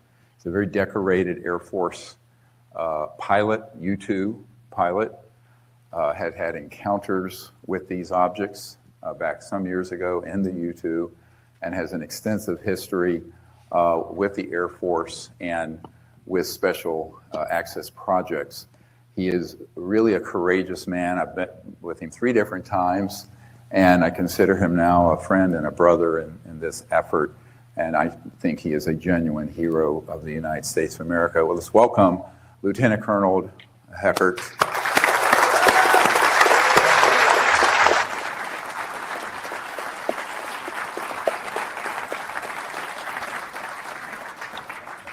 Time is an essence today, so forgive me if I try to speak quickly.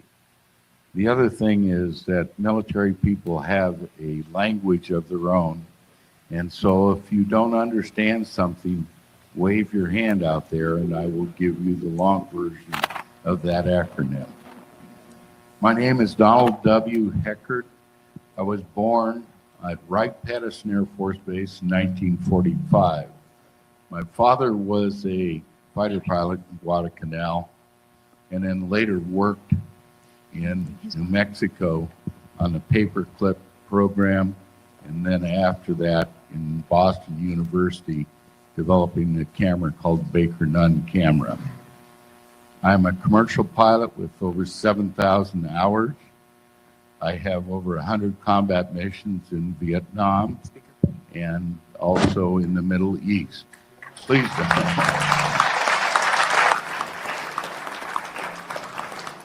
I was fortunate enough, because of my funny body shape, to have the one-time height and weight ratio that the Air Force issued both for commissioning, and they also waived that for pilot training.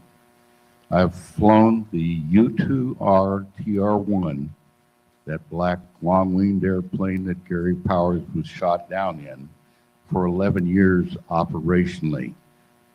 I have spent part of my career, because of my education in nuclear physics and weather, running the largest nuclear monitoring program that the U.S. possesses. And that's an array that monitors things under the water, things underground, and in the atmosphere, and it also involves satellites. So what I'm trying to do is let you know that I have a little bit of experience in what I'm going to tell you. The other thing, significant event, and this relates to why I'm so concerned about nuclear testing, was that I was the first U.S. airplane into the debris cloud of the largest atmospheric that China ever shot. And I received a lifetime burden of radiation.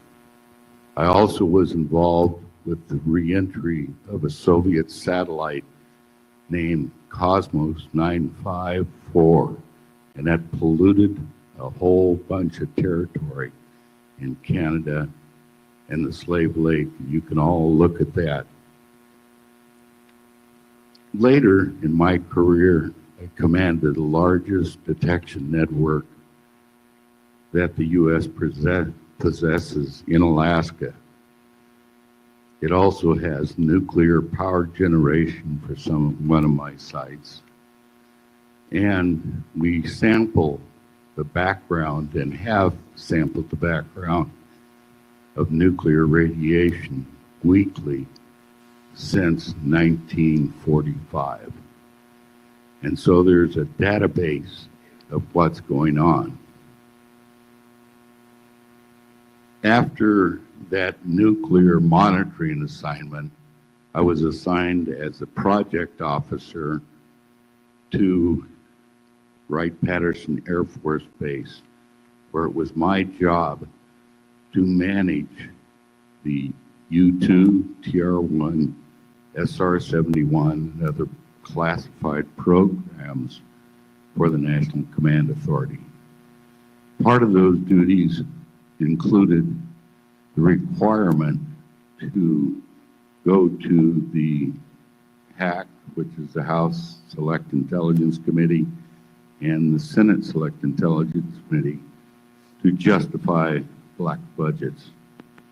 Additionally, and I'll get into this a little bit later, I had interplay and interactions with Kelly Johnson, the head of the Skunk Works, and extensive work with Ben Rich, who, as you all probably know, was a key factor in later years after Kelly Johnson retired. Could I have that next slide, please, sir? Slides, next. These are the two aircraft that I flew. The RF-4C was involved with the first the first UFO experience. And the one above is a U-2R, which was involved in the second experience. Next slide, please. I want to tell you a little bit about the classification system and why this kind of messes up everything, and why the good doctor has tried to tell you about the problems with it. You can read for yourself that the first three areas for official use only, confidential, secret, they all have the definitions there. As a U-2 pilot, even if I had a TES clearance, they would not allow me to look at any materials greater than secret because of the danger of me being shot down, captured, and interrogated. So what happened to me in my career was totally accidental for a normal pilot. And that is, I ended up with, I believe, 9 different billets or accesses in 2 code word projects. Not to my doing. Could I have that other slide back, sir? No, can you go back? The classification system, what I'm trying to emphasize here is that once you get into the SCI and compartmental system, there are other levels beyond that, and those are called the code words and special access. and you see things like the CINWITI, which is critical nuclear design information. And so you have to have that clearance to understand and work with those kind of issues. The Senior Crown, for instance, is the SR-71 program. A lot of people have heard the term ox cart, and that was a predecessor to that. The Gamma is the CIA clearance for personnel and the recruitment of personnel. And then NPIC is the National Pictorial Interpretation Center. It exists in downtown DC, and I'm sorry, I can't tell you where it is right now, but they're responsible for all the imagery that is taken. And then the last one, Talanquilo, and that is important because it's a satellite program. Now, most people do not, that are pilots, ever get the chance to go into the other facilities like NSA and CIA. And just by accident again, and my educational background, I was allowed to get jobs that required me to work with those agencies. And that's why I'm, I guess, standing here right now, because I have information that you really need to know. Let me go to the next slide, if you would, please, after that one. I want to tell you about my UFO experiences. The first one, there on the right, and it's on the left on the other screen, but that's an RF-4C. It is a Mach 2 place aircraft, or pardon me, Mach 2 plus aircraft. And this is the UFO sighting occurred at night on the border between Thailand and Laos. I'd taken off my 2 armed escorts. The RF is unarmed. We're supposed to rejoin with me. They got delayed on takeoff, and I'm in a circular holding pattern. And I'm doing it 350 knots. I'm at 14,500 feet. When you go into combat, there are things called ground intercept radars, and the term is GCI. And I've got 3 of these sites tracking me, making sure that I'm safe, even when I go across the border. What happens next is that one of these GCI sites says you have a fast mover coming directly toward you out of northern Laos, possibly from North Vietnam. That gets your attention when you're unarmed and you're in a holding pattern. Well, the next thing that happens, the 2 other sites come up, confirm that fast mover is heading my direction, but don't worry about it. It's above 70,000 feet. And so I'm pondering that. When the object doesn't appear on my radar or my warning systems, I'm saying, well, it's not a big issue. All of a sudden, I see an intense blue-white light at 12 o'clock high coming in right at 1 o'clock. At that point, all of my systems in the airplane start alerting me that there's a problem.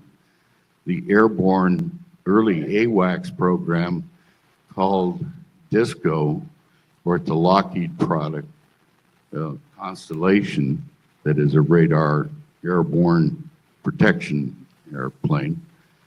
It alerts me that I've got a problem. Almost instantaneously, for 20 miles, that target is now 5 miles away, and it's still way up there. It's intense, and that I'll tell you more about that blue light. But then 2 seconds later, Brigham, the GCI site, tells me it's at 14,500 feet. And aerodynamically and humanly, you just can't live through that. We're in a holding pattern that goes around and around. I'm on this leg approaching the turn. The UFO has switched, coming in right this way. And I'm asked by the GCI site, do you have the capability of photographing this? Well, it's at night, and that's not possible. But uniquely, this particular airplane has an advanced IR system, which the sensors on the bottom of the aircraft. At that point, I complete the turn, and now we're facing, and the UFO is pacing, staying exactly 5 nautical miles away, matching my 350 knots.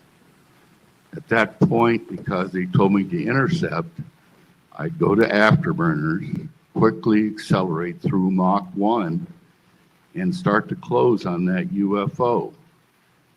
When I get within 3 miles, they say, hey, the UFO just matched. Now it's doing the Mach 1.2 that when you're doing it. At that point, I decided the only way I'm going to get imagery is to do what's called a LADS maneuver. And as you pitch up, straight up, and that way I can point the belly of my aircraft at that UFO, which I did. In the back seat is another, not a pilot, but we call him a weapon system operator and navigator. And that AD-5 has a display, and he says, we got him. 2 seconds later, UFO, I watch it disappear. They said it disappeared off the radar at 80,000 feet. So now we have documentation, we have 3 radar sites, we have an AWACS there, and we've got a UFO. I go back, land at my base, which is Udon, Thailand, go in for the debrief, and this is tactical reconnaissance, which means we normally develop that film within 30 minutes. We wait a little bit. All of a sudden, people come in that I don't recognize. They were in green rather than black this time. And they take my recorder and the tape that was with the mission, and they look at us and say, we want the maps.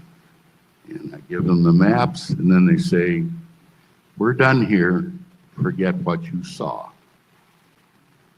Okay. It is now fairly late, almost 1 o'clock in the morning, and being interested in never following instructions,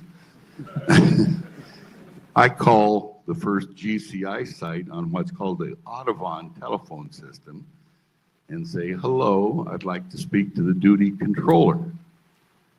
He comes on the line, and I identify myself. I'm the pilot, the RF, with the UFO thing. And he says, oh, we're really excited about it. Everything, and then I hear him, yes, sir. He says, I gotta go, goodbye. Click. I tried 2 more phone calls, one to each other of the other sites. Nobody's gonna talk to me. And so it goes away. That is the end of that encounter as far as I'm concerned for about the next 11 years. Later, after my tour in Southeast Asia in the RF, I'm selected to go to the U2 program. And I now have basically about 500 to 600 hours in the U2. I'm currently flying, and that's that second encounter. The U2 flies between 9 to 11 hours. You're solo in a spacesuit, and I'm not going to go into the human needs right now, but the mission I'm flying, I take off in the mid-afternoon, waiting for the clouds to cover. I'm on an optical mission or photo mission, and my cameras are telescopic, and I can look 100 miles and give you probably about 6-inch resolution at 100 miles. The airplane has still got pods on it. That one on the right side is a SIGINT, or signals intelligence, where it can listen to the telephones and everything. And if that airplane, one like it, with the same equipment that was on it in 1976, all your cell phones could be monitored. My speech could be monitored, and even if you turned everything off, as long as there was electrical power in here, we could still monitor what was going on. There are very few of those assets, but there's a danger here. There are laws that require the monitors of those kind of systems not to track Americans. What happens next is that I get my photo mission complete. I've now got another 7 or so hours to fly, and it's obviously getting dark. Well, I probably didn't emphasize enough this blue light, my nuclear background. The frequency of light I saw in that first encounter, I'd seen only one other place, and that was in a nuclear pile that was functional in a nuclear reaction underneath a rather large column of water in a nuclear facility. It is very unique. If any of you have seen the xenon headlights that come down and they're super bright, that's what happened. Okay. There is a sunshade because you're up above 98% of the atmosphere in the U2. If the sun's out, it'll burn you. And so we have a sunshade up there that's you can push out of the way. It's really important at night so you can look at the stars and have something to do when you're doing these orbits all the time. Well, that same intense blue-white light blinds me from above for about 4 to 8 seconds. It illuminates my black airplane and turns it completely from black to white blue. Do you think that gets my attention? Yeah, it scared me, I'll be honest, to death. I can show you video if you come over to my room of surface-to-air missiles coming within 100 yards of me. I can show you AAA that puts holes in the airplane. And I never deviated in my reconnaissance mission ever. This terrified me. The U-2 turns in 6 nautical miles at that altitude. And that's a defensive maneuver. The SR-71, same altitude, takes over 160 miles to do a U-turn.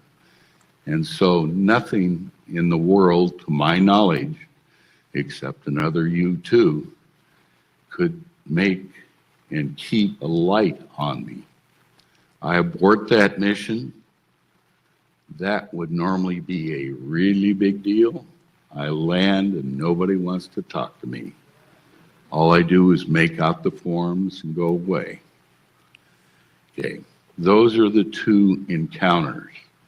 Let me next explain that my follow-on assignment, because I'd had enough of the dangers and I now have 2 children. My wife kind of is really interested in me staying around a little longer.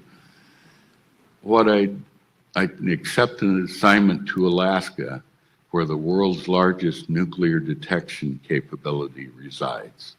I have a forward lab.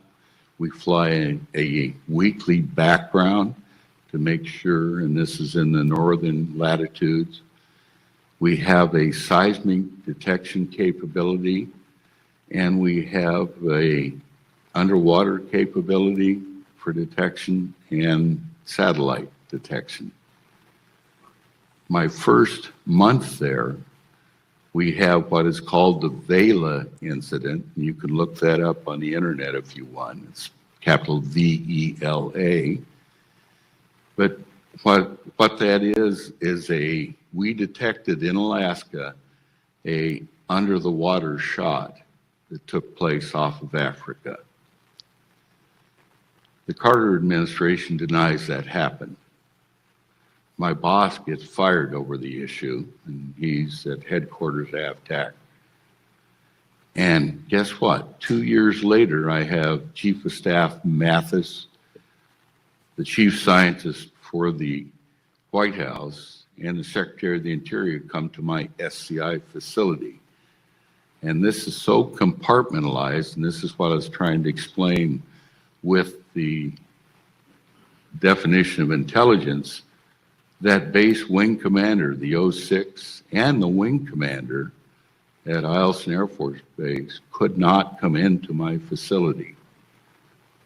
I had absolutely very strict limited access.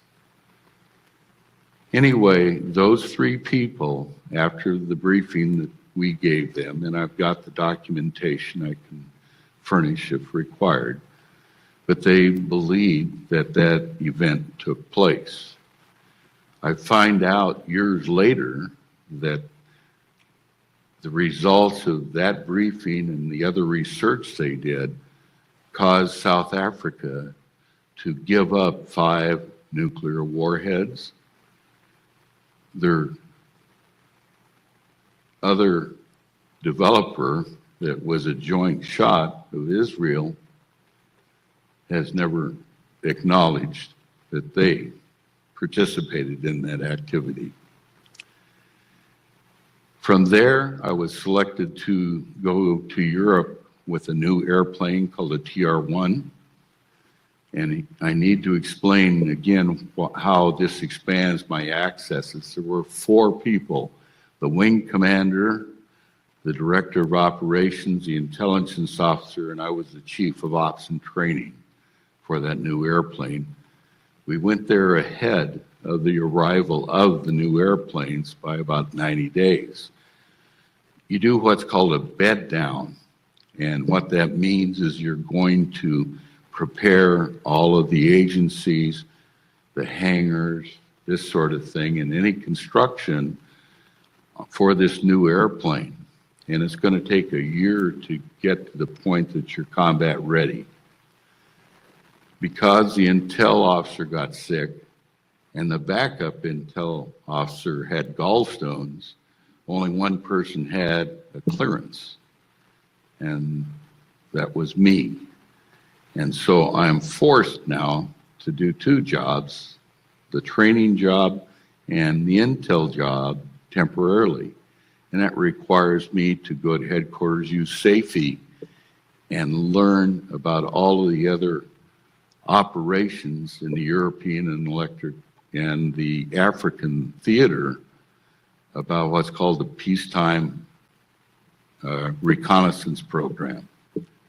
That's knowledge that you can't believe how interesting that was to me.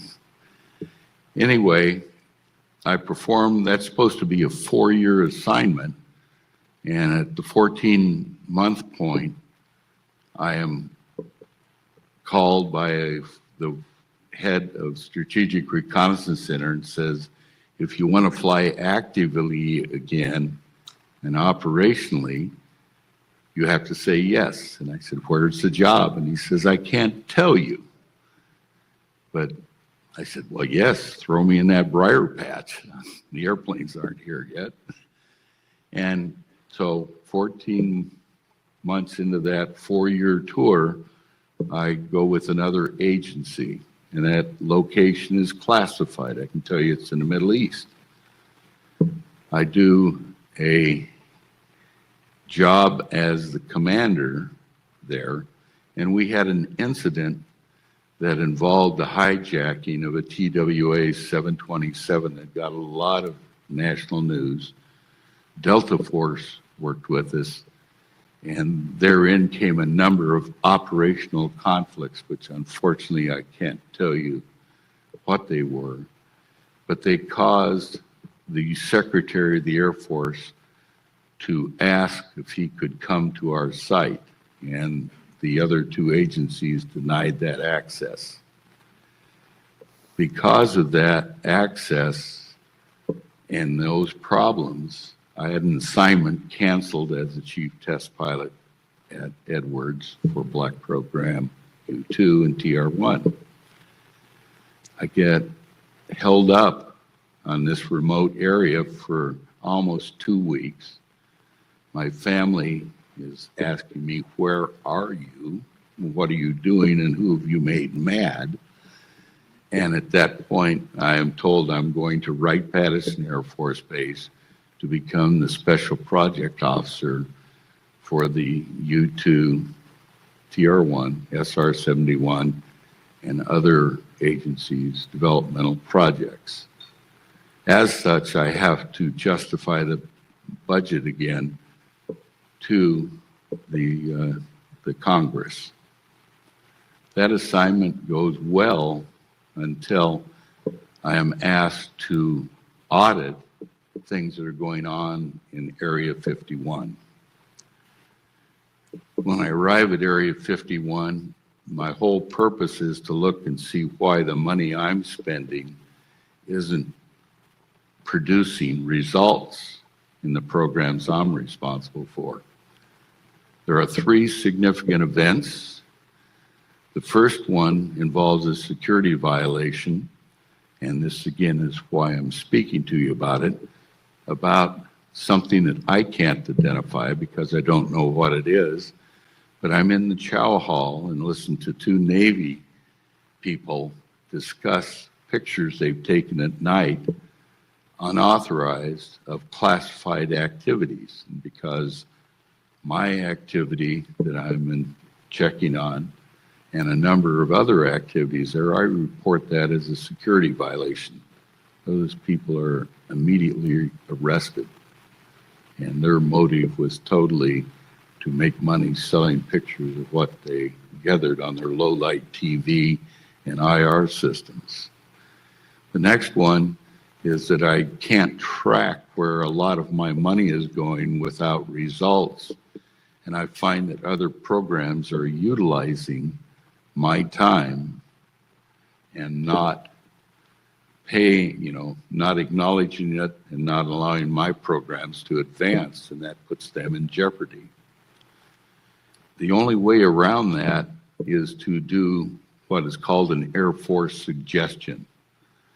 And that's normally an unclassified thing. I think I had the first code word, Air Force suggestion.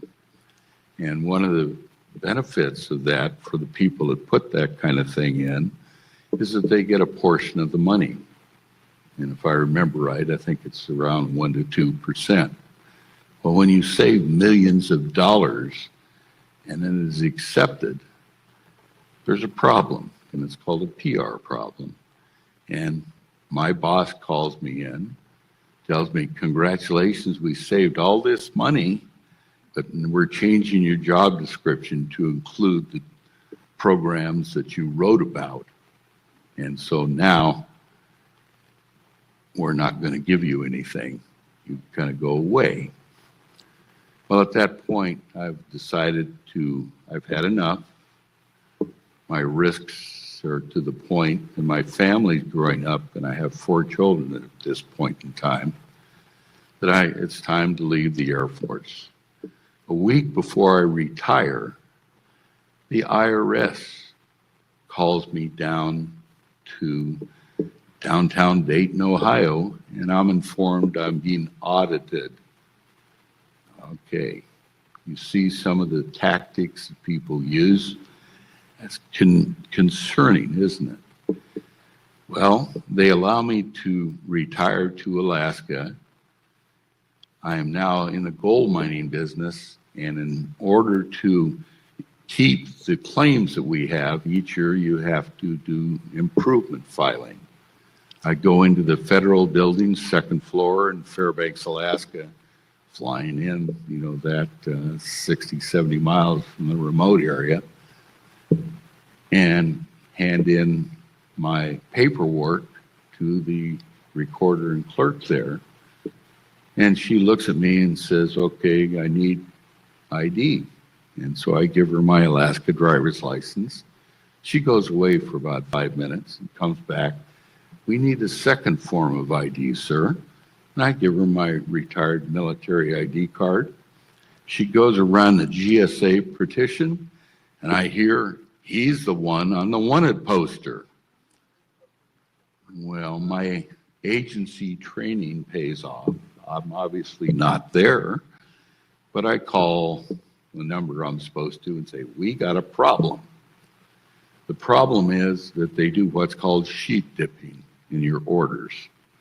And they had me listed as the entire time I was overseas on that assignment as being in Philadelphia Air Station. And that's, I believe, even a fictitious address. Took them 2 years, an administrative law hearing with a judge. They flew in from San Francisco, but I did get $67.50 back. I hope that the endeavors that you're all here for are successful. It is my firm belief that the good Lord took care of me in 3 near-life-death experiences. I have to admit I had one crash, and that was north of the Arctic Circle in a research airplane in an ice-choked river, and we survived for 4 days. Now, the interesting part of that was my hunting buddy was the senior NCO in what's called the Cool School. That's Winter Survival at Arctic at Eielson.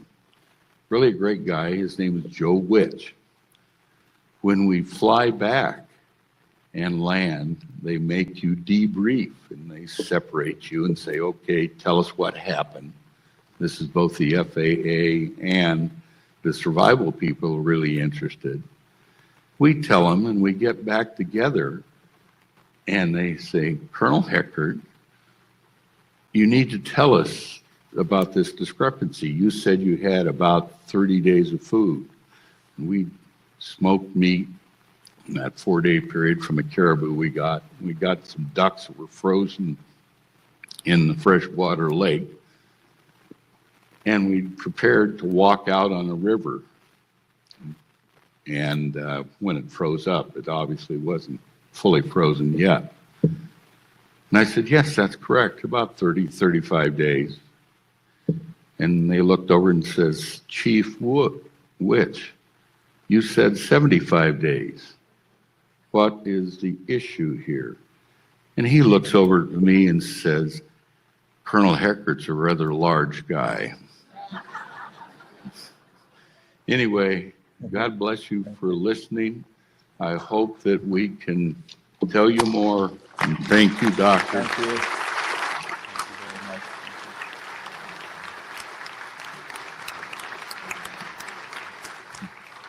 you. So some of what is left unsaid there is these guys who were filming things out at Nellis were Area 51 were not jet aircraft.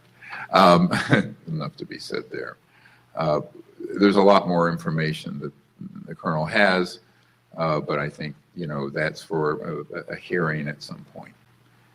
One thing I'd like to invite to have at this time is we have a really renowned, wonderful man that I've known for a few years now, James Goodall.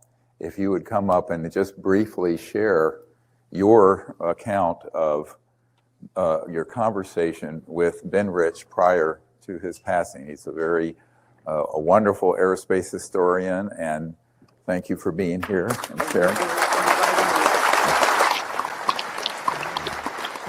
My name is Jim Goodall. For those who don't know, I'm a retired Air Force Master Sergeant.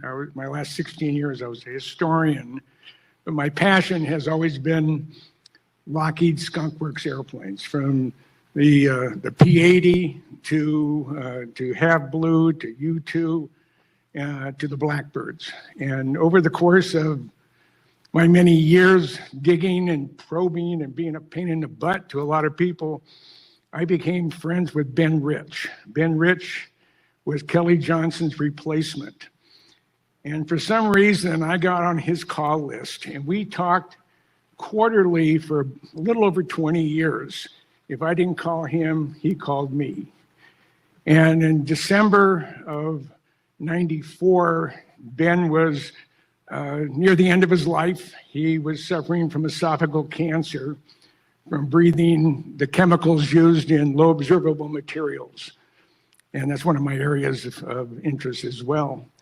And we were talking about an old friend of ours, John Andrews, and you've seen some of the letters he's written that Michael Schratt had published, or had put up earlier yesterday and today. And after about 45 minutes, we're coming near the end of our conversation, and Ben said, Jim, we have things out in the desert, and he wasn't referring to Area 51, but said, we have things out in the desert that's 50 years beyond what you can comprehend. Now, I can comprehend a hell of a lot. And when he says, you know, it's more than I can comprehend, and he said, if you've seen movies like Star Trek or Star Wars, we've been there, done that, or decided it wasn't worth the effort. The one I want to know, what wasn't worth the effort? And I said, Ben, you want to expand upon that? And like Ben Rich would normally do, he said no. And then he had the nerve to die on me about 10 days later. So just by that statement from the man who knew every secret that the colonel was talking about that he couldn't talk about, Ben knew. And he's the one who said, 50 years beyond what you can comprehend. And that's all I have to say. Thank you very much. Thank you. Beautiful.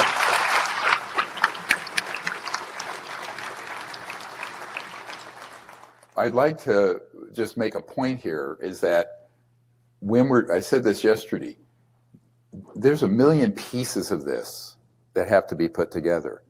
And Dr. Zahari has a piece, all these witnesses have a piece, and all the 752 whistleblowers and witnesses we've debriefed have pieces.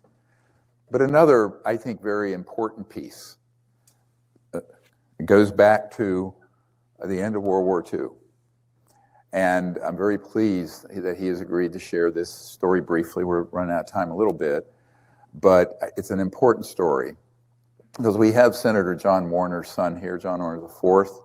He's been kind enough to host Eric Heckert and Holly at his place here in DC.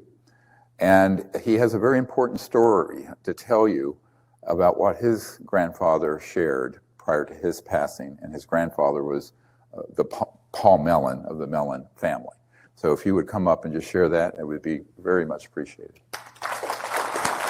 And they were devotees of Carl Jung in Switzerland. And then we go out to his Eros conferences and talk with him and George Gurdjieff and all the mystics of the day out in Switzerland. So fast forward to 1942 late, his fox hunting buddies are General Marshall, General George Patton, and Wild Bill Donovan of the OSS. And Wild Bill said, look, we need all the mystics and people we can to take on the Nazi SS. They're way into the occult. Few people understand this in the context of military. You need to help us. And so when I was in college, I was going to go in the Navy, and I became a racing driver instead. But when I talked to him one time after 3 of his lethal martinis, he was pretty lubricated. I said, tell me about the war. What were you doing with Patton? Because Patton was a real interest of mine. And uncharacteristically, his wife had left the room. He never talked with her in the room. But he said, well, we were in Czechoslovakia in May of 1945. And he was with Patton, a couple of his generals. He was with Alan Dulles, who was station chief in Switzerland for the OSS. And my grandfather was friends with him. My grandfather's brother-in-law, David K.E. Bruce, was station chief in London. And so I guess he was read in on the German Wunderwaffe program. Now you're talking V-2 rockets, bigger rockets than that, radio-guided missiles, transistors. We did not invent them, the Germans did. Free energy projects like the Bell, which is a plasma accelerator, torsion field, Walter Gerlach's research. And so the story he told me was that he was with Patton and Dulles and a few of these generals. And I want to say General Marshall, but I can't place him there in May 45, so I'm not sure. But he said they went into a big hangar outside of Pilsen, where the Germans had the Skoda Works. But inside the Skoda Works, we know now that General Hans Kammler of the SS, who was a contractor, he was in charge of the SSE-4 division. That's like the Area 51 of Germany at the time. Although his underground tunnels stretched all over Europe, there was the Riesa complex in Silesia, Poland, Bergkristall, others. But this was near Pilsen, and he said it was an underground facility. And they saw the rockets. They saw the newer jet aircraft on drafting tables in a huge room. And they went into a large hangar that he said was at least 500 meters by 500 meters by 40 feet high. And there were rockets strewn everywhere. There were the radio-guided missiles, you name it. They had everything going on there. Some of it was destroyed. Some of the scientists had left, but there was a few Germans still there. Some of the science, they were all in the SS. And he said he saw a giant disc-shaped aircraft. And I said, is that the Flügelrad, the one with the BMW or Arado jet engines in the circle and didn't work? They had a lot of crazy projects going on. And he said, no, this one was much bigger. And my memory is thin, but I'm gonna say at least 100 meters wide and multi-story. Now this jibes, I didn't think anything of it at the time. This is 1985. I showed the Majestic 12 file documents to my dad in 1993. I was 31. He eventually caved in on those. And then after 9/11, I read Nick Cook's book, The Hunt for Zero Point, which I recommend to everyone in this room. Also Igor Witowski's book, The Wunderwaffe. And my jaw hit the floor when they were talking about Hans Kammler and all this stuff out in Pilsen at the SSE-4 division. And I said, holy shit, that's my grandfather's story. No one's going to believe me. So fast forward in 2010, I hear this guy on a podcast, and he said, well, I went up to Senator Warner's door, the press secretary gave me this cold shoulder. And I was like, wait a minute, Stephen Greer, my dad had called me in 2001 and said, these UFO guys are here. Maybe you ought to come down and see it. And I said, no, I've got a race. I couldn't make it in 2001. But I remember that story. And so I called him up and I said, I got some wild things to tell you. But I wanted to say another thing. My cousin, Chris Mellon, they just didn't pick this guy out of a hat. The Mellon family is a small committee of 300 ruling financial families of this country. Now, you can research that on your own. As far as what these bloodlines mean, they mean something to someone. And why there has been dozens of Mellons in military intelligence and civilian intelligence going back to World War II. I don't have all their names. I know Richard Mellon Scaife, he was involved. But these people, my grandfather, they helped fund the CIA and the NSA in the early days. Congress was strapped for cash. You got the World War II and you got the Korean War. So they started it as an off-the-books thing. Where did they learn that? General Gayland and the SS.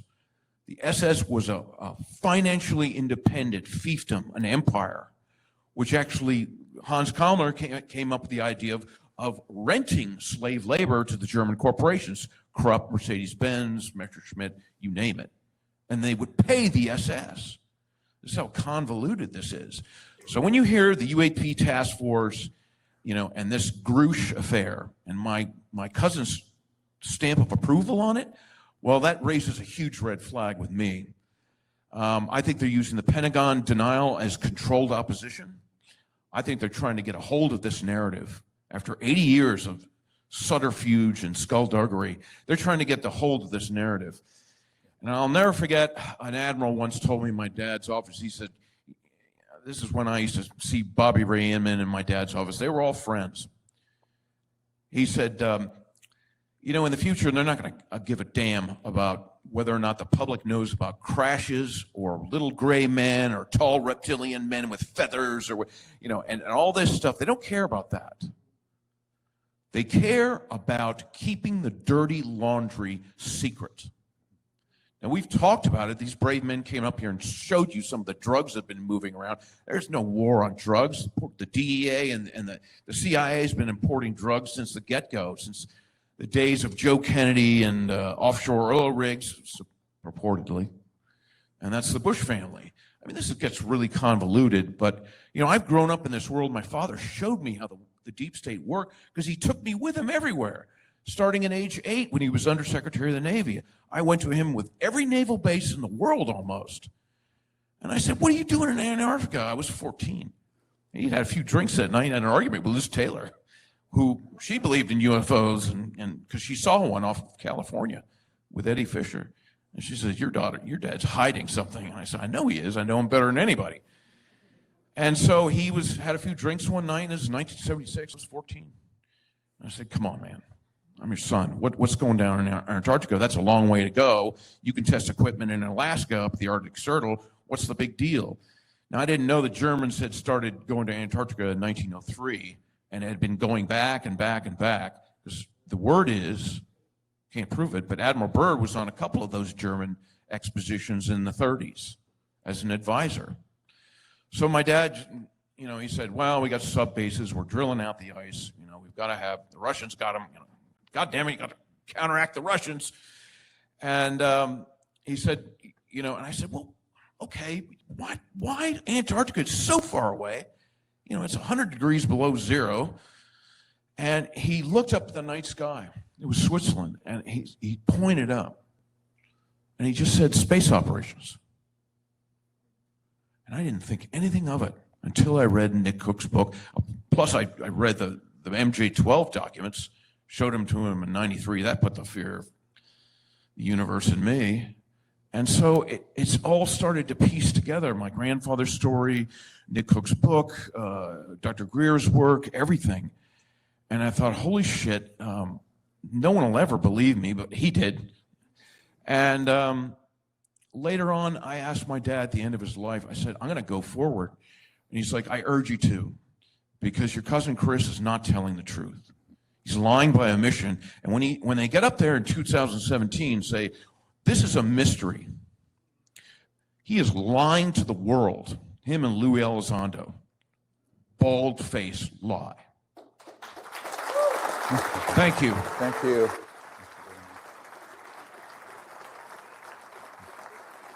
Thank you, John.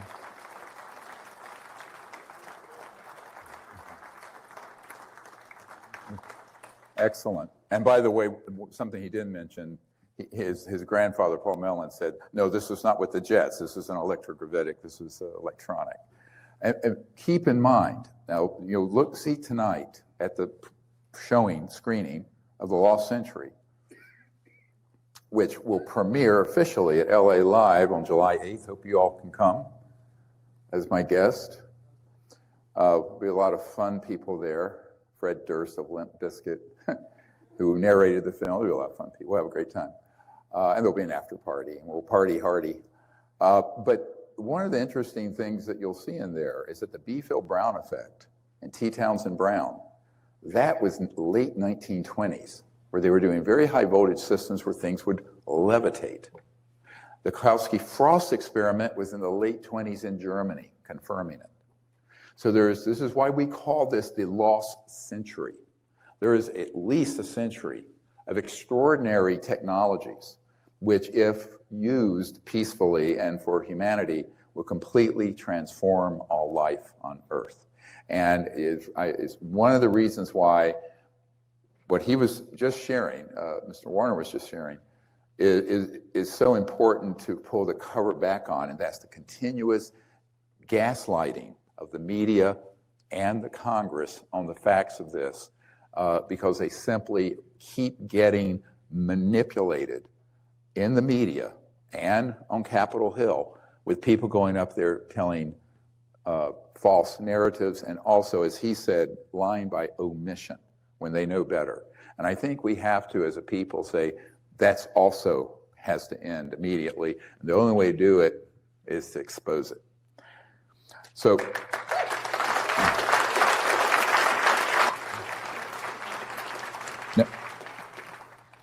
I want to share some material We have about half an hour, and we want time for some Q&A, so we're running a little bit late here.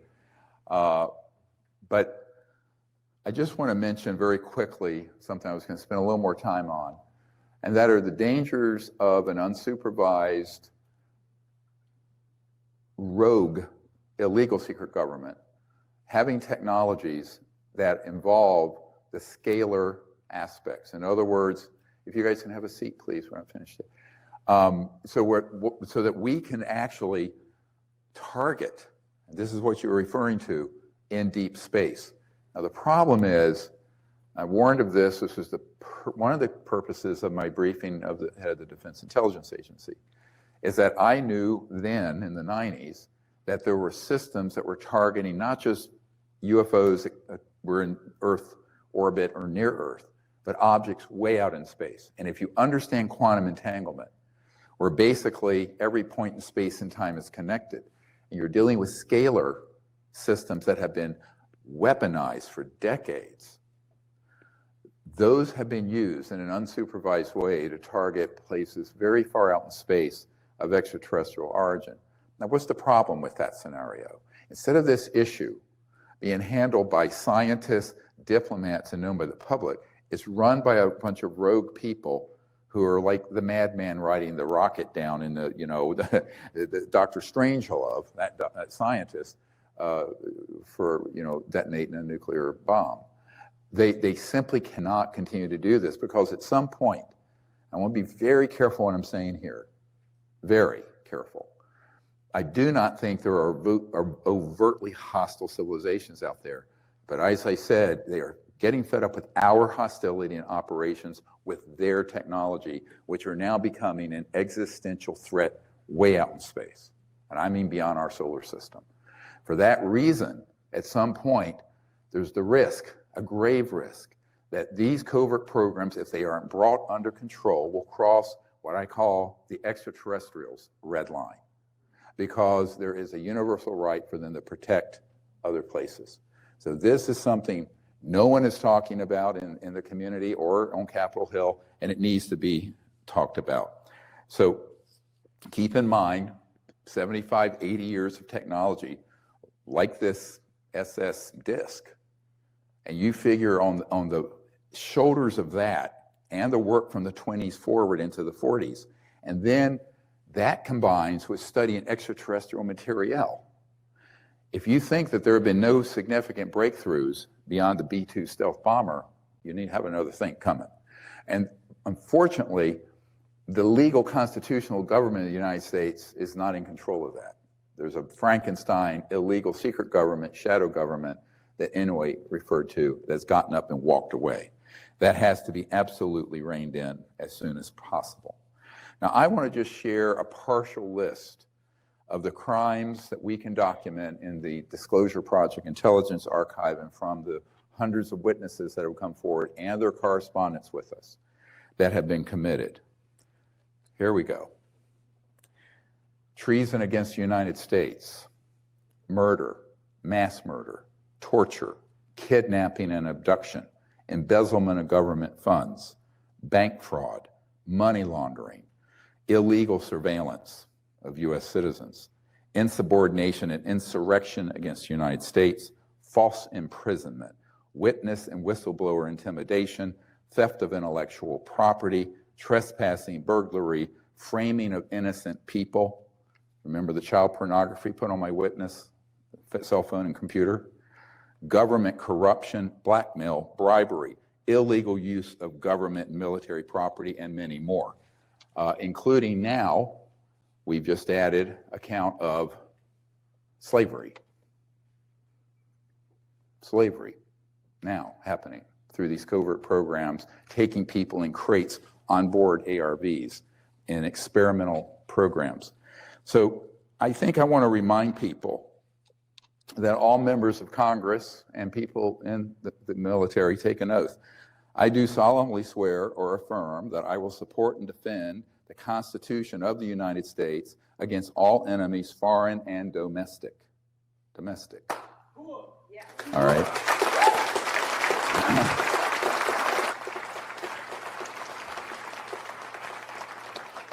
that I will bear true faith and allegiance to the same, that I take this obligation freely without any mental reservation or purpose of evasion, and that I will well and faithfully discharge the duties of the office on which I am about to enter. So help me God.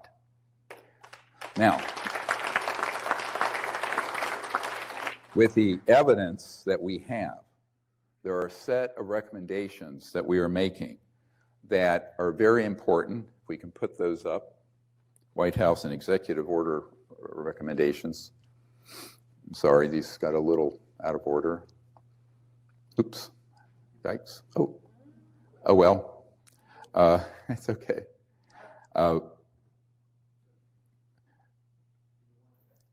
It's okay. This is my error, not theirs. This is why you need a nurse or somebody. Oh, Emily. Emily, help. Anyway.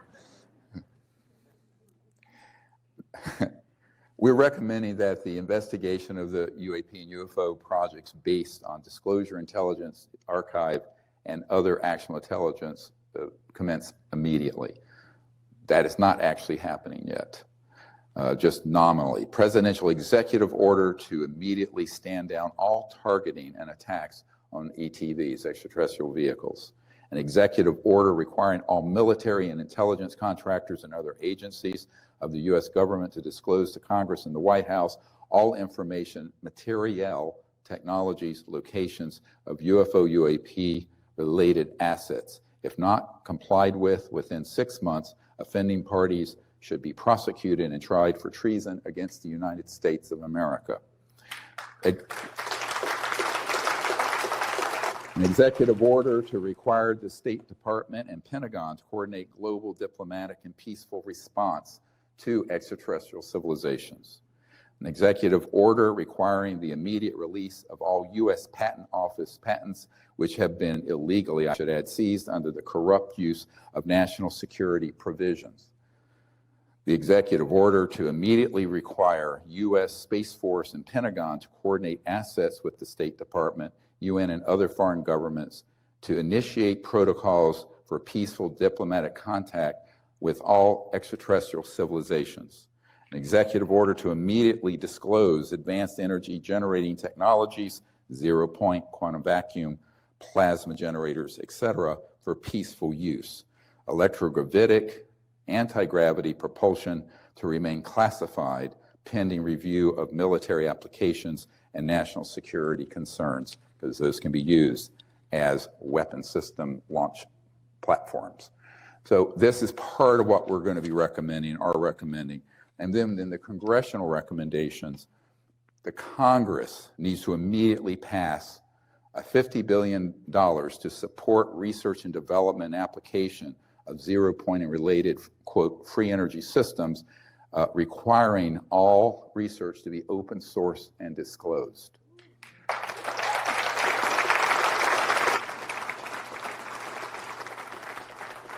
Amnesty provision for 6 to 12 months of all the whistleblowers and executives, et cetera, who may have committed crimes. So there are people who need to come forward. I've mentioned a few, and they have been criminally culpable, but we need to make this a win-win. An eye for an eye leaves the whole world blind.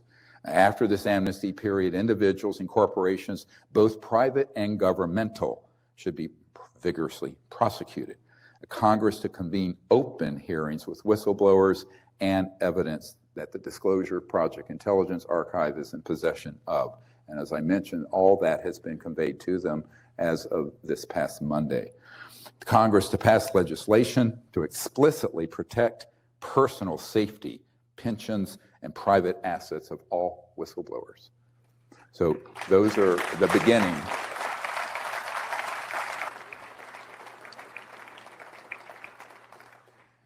So what I'd like to do now is introduce a very wonderful, well, he was a very young man when we met, Derek Garcia. I've mentioned him this weekend several times.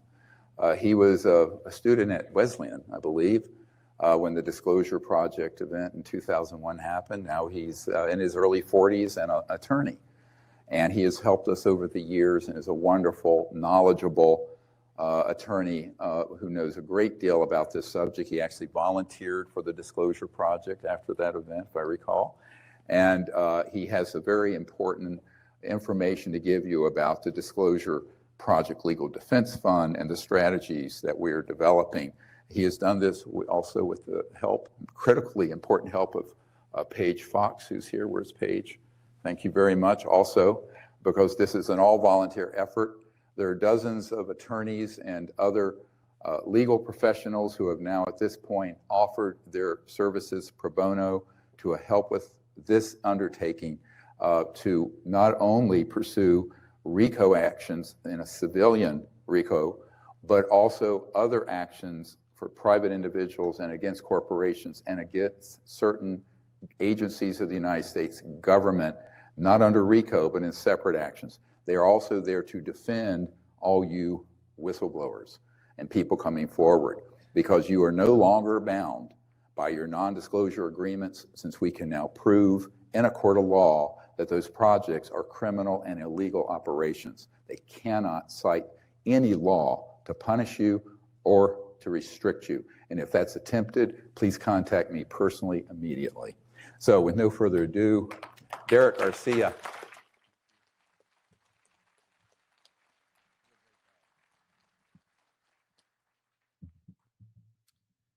Good afternoon. Who's ready for the legal fight ahead? Who's ready to get to the bottom of this issue once and for all? My name is Derek Garcia. I'm an attorney of 13 years. I practice in the District of New Mexico, the federal district there. I'm also licensed to practice in the 10th Circuit Court of Appeals for the United States, as well as the Supreme Court of the United States. And I'm here today to discuss the Disclosure Project legal team that is now in formation. We made the announcement on May 23rd of this year via YouTube for the formation of a one-of-a-kind historic legal team that will finally get to the bottom of this issue. With the wonderful help and assistance of Paige Fox, who has been a logistical genius in organizing these attorneys, we are proud to announce that we are now joined by over 35 confirmed attorneys nationally, as well as 24 more volunteers, legal connected volunteers, 12 paralegals, 4 law clerks, and we now have boots on the ground, legal representation for the Disclosure Project legal team in over 20 states across the United States, every relevant jurisdiction.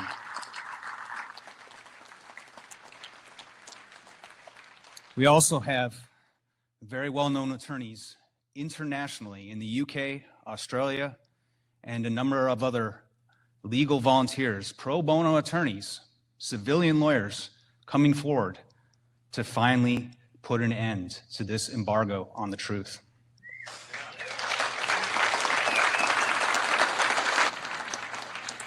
I wanted to begin with my first slide.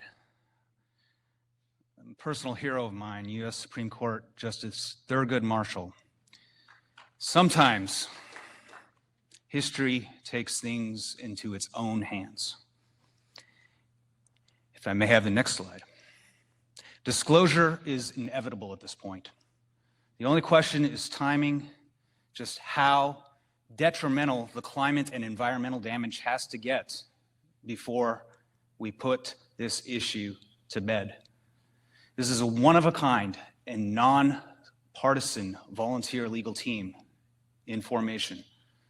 It is designed to be nonpartisan. We welcome Democrats, Republicans, Greens, Independents, Libertarians, across the board.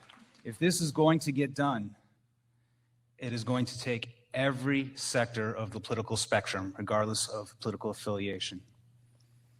We want to legitimize the essentially taboo topic heretofore of UFOs and promote public awareness as to the numerous related constitutional and legal issues. We want to support the constitutional government in finally regaining full operational control over these secrets over these projects and these beyond black projects, which have escaped congressional oversight for far too long.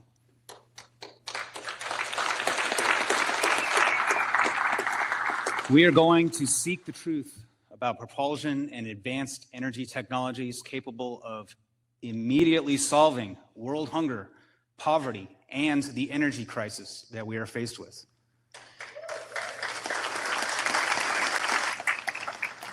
We will seek justice for all those who have been harmed by non-disclosure and UFO secrecy. We are going to seek justice through a variety of legal actions in order to end technology suppression, and we are going to assert legal claims, some of them novel, some of them not quite so novel, against a variety of defendants in multiple jurisdictions. And now, with this legal team coming together, over 80 legal connected volunteers, we are going to see pay dirt. We are going to file actions in multiple jurisdictions on select cases from the Disclosure Project intelligence archives developed over the last 30 years by Dr. Greer and his courageous team. We are going to use the civilian application of the Racketeer Influence Corrupt Organization Act of 1970, which will allow us to seek 3 times the monetary damages for an individual or an organization that has been harmed by the illegal criminal enterprise behind these issues. We are going to take testimony and present testimony and competent evidence used in RICO lawsuits, which can then be used by assistant United States attorneys, other criminal prosecutors to seek grand jury indictments, and on the list of enumerated crimes that Dr. Greer just went through. And we know that we are capable of enforcement of the same criminal laws through civil action.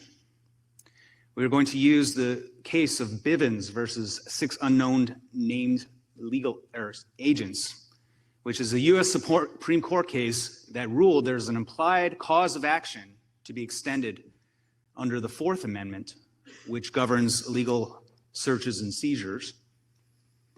And it says that we have a civil cause of action for whenever anyone's 4th Amendment rights have been violated under law. We know that this has been tried in legal history many times before to extend other amendments in addition to the 4th Amendment under Bivens, such as the 5th Amendment, which prohibits unlawful deprivation of property without due process of law relative to the federal government, as well as the First Amendment, the whistleblower actions and all these courageous witnesses over the years with the Disclosure Project that have been retaliated against. We will see justice and seek justice through First Amendment retaliation theory.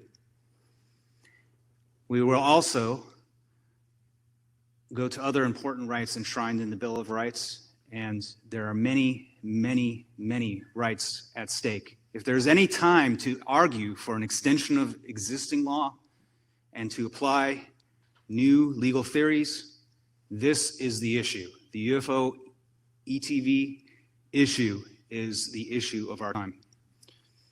Next slide, please.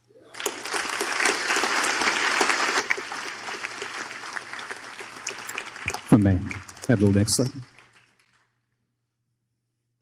One more, please. Next slide. Dr. Greer, oh, yes, one back, please, one back.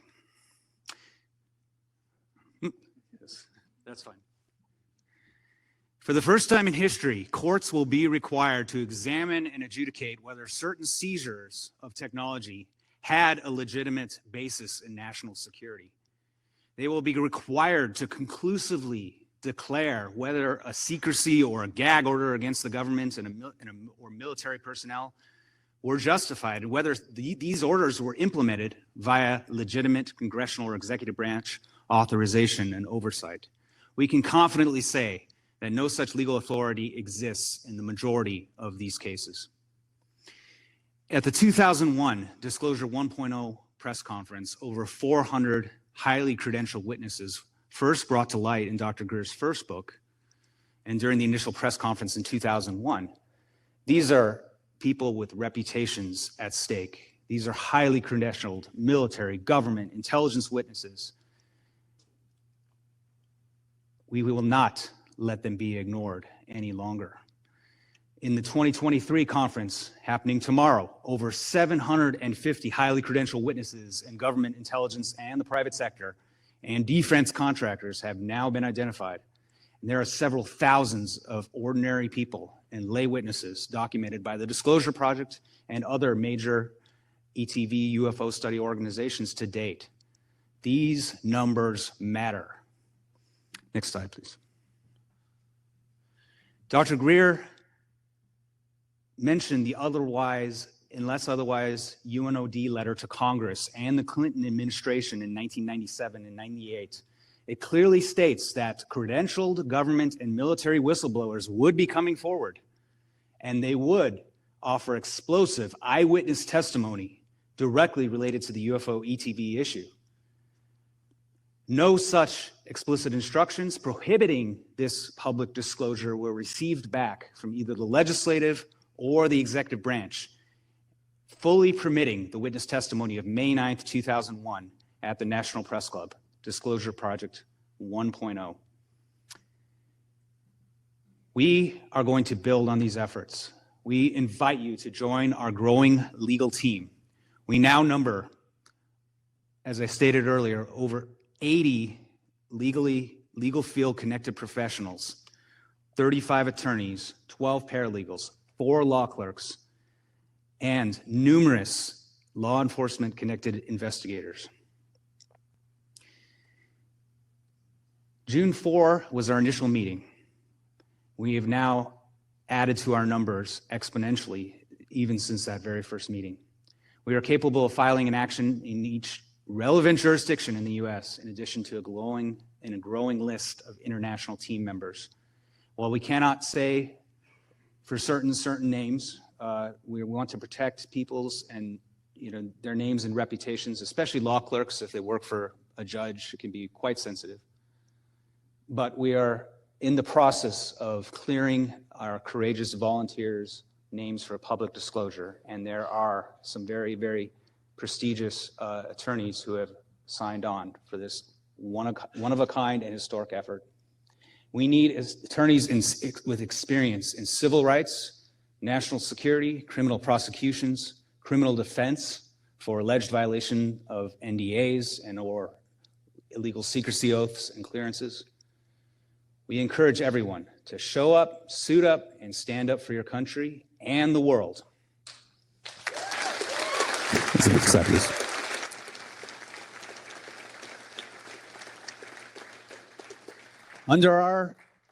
Under the RICO statute, it will be our burden to prove the existence of a criminal enterprise.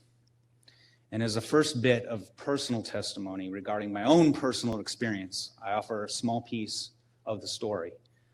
I was a young Capitol Hill intern in 2001 when the May 9th Disclosure Project 1.0 press conference hit.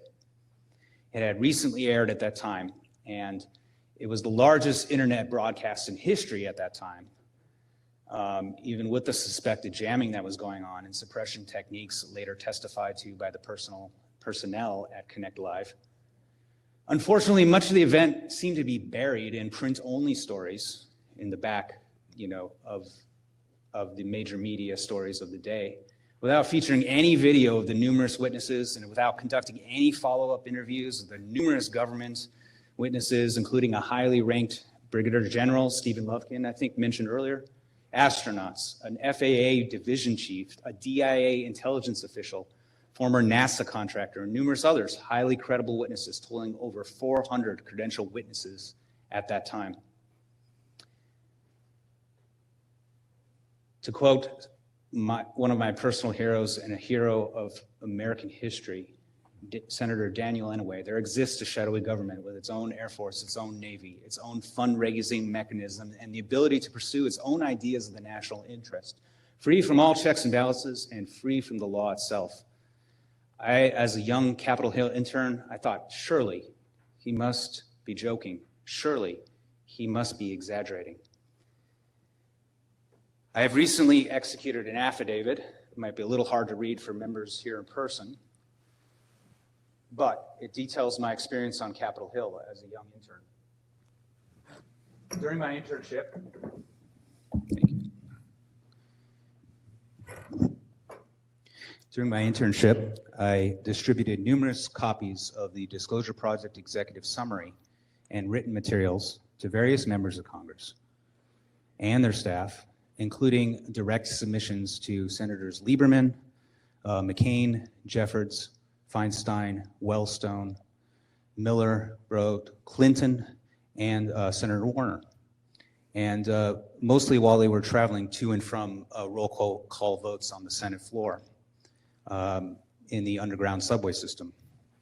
A copy of the Disclosure Project Executive Summary and Briefing Document, similar to what was distributed in 2001, is archived and available through this link in the affidavit. We were waiting in the hallway, the Hart Senate office building. I encountered Senator Daniel Inouye. And I asked him, I put a copy of the executive summary and briefing document into his hand. And I said to him, Senator, have you heard of the Disclosure Project? Have you heard of Dr. Stephen Greer?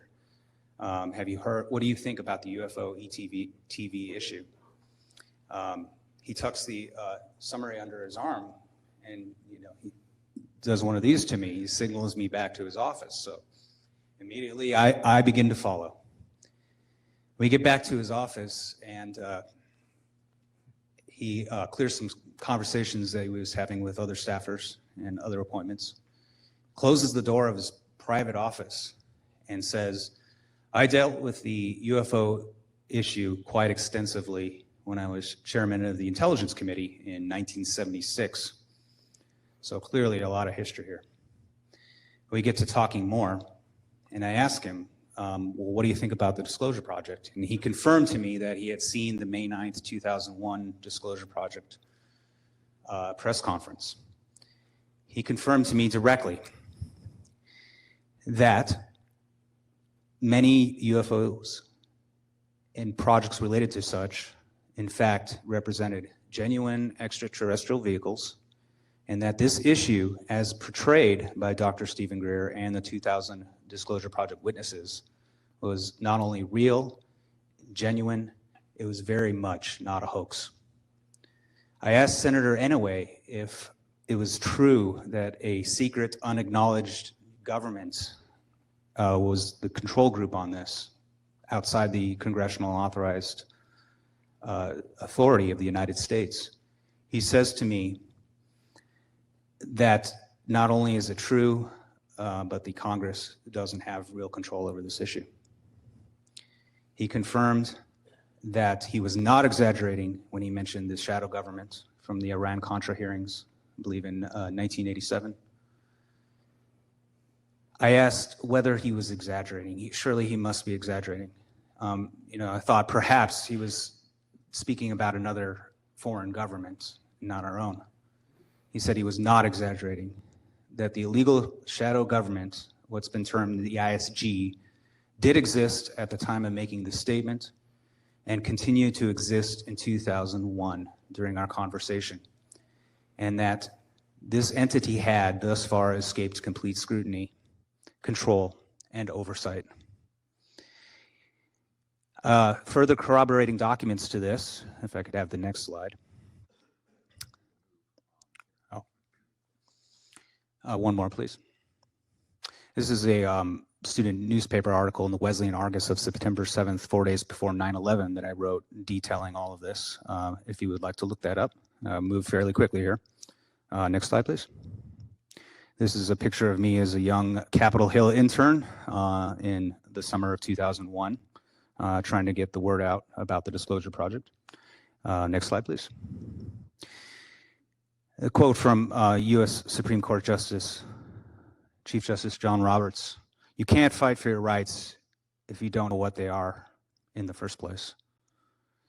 Precisely this situation. I just wanted to say a few brief words about the news media.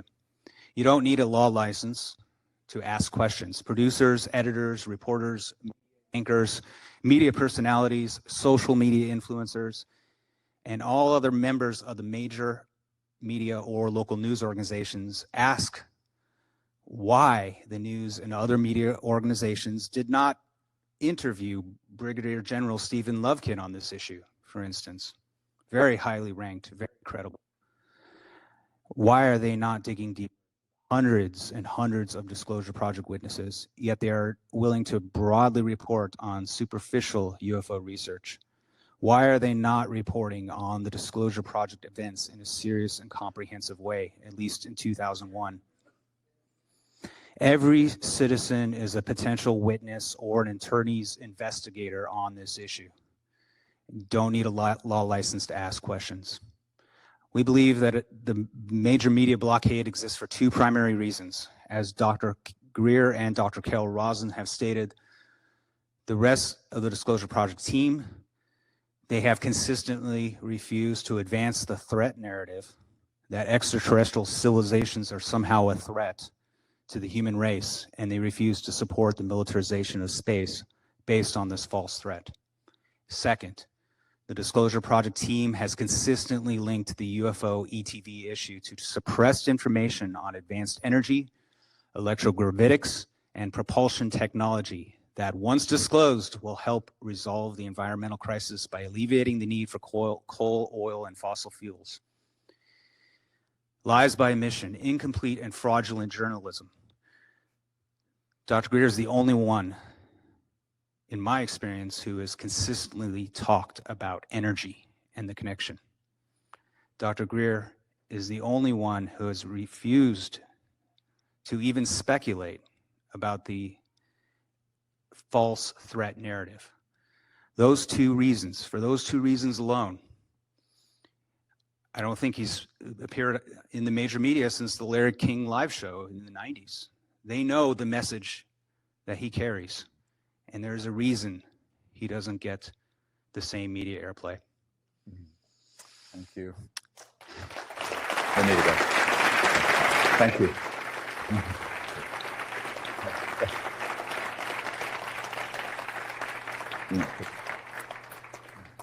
There's more to do, but we are running quite late. What is this? Nurse?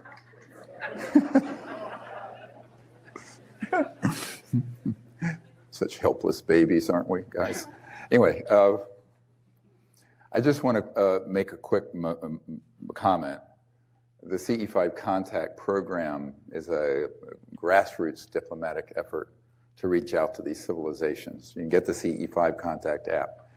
This has, of course, garnered me the most ridicule, et cetera, and so on. And from the, I call it the Flat Earth Society of Scientists, who think that the field consciousness research of Dr. John and others is bogus. It is not. That the remote viewing programs at the CIA were bogus. They were not. They had results. And that these civilizations are still using iPhones or something on board those craft that are at the speed of light, and they're not. The fact is that we're dealing with civilizations whose technologies, including communication systems, are in the thousands and in some cases millions of years past ours. We have to keep a very open mind about why the CE5 contact events have happened, how are they happening, and what is the new paradigm in physics and the cosmology that explains it. Now, I just wanted to show a couple of these. This is an ET, we call him the healer, who appeared at Oracle a couple years ago. You can see the face is sort of in the shadow. It teleported in beside the man that you see on the left side of the screen in the shadow. And that man had had a lifelong hearing loss since middle school, could barely hear anything. And he asked this ET later that night to help. And the ET healed him. The next morning he woke up in a 100% normal hearing. Threw away his $5,000 hearing aid. This is an actual photograph, not retouched. Next. This is a being that was a very advanced civilization on the beach in front of us, crystalline form, teleported in. This civilization is in the order of, in the millions of years, further developed than humans. And we know this civilization. Next.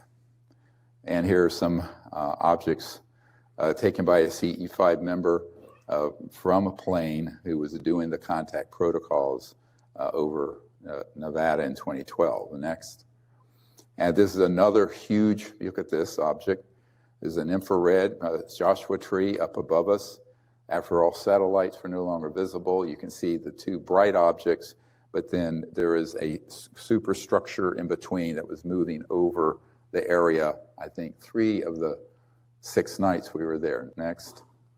And then this is my favorite, Raven, my assistant here took in Joshua Tree in 2009.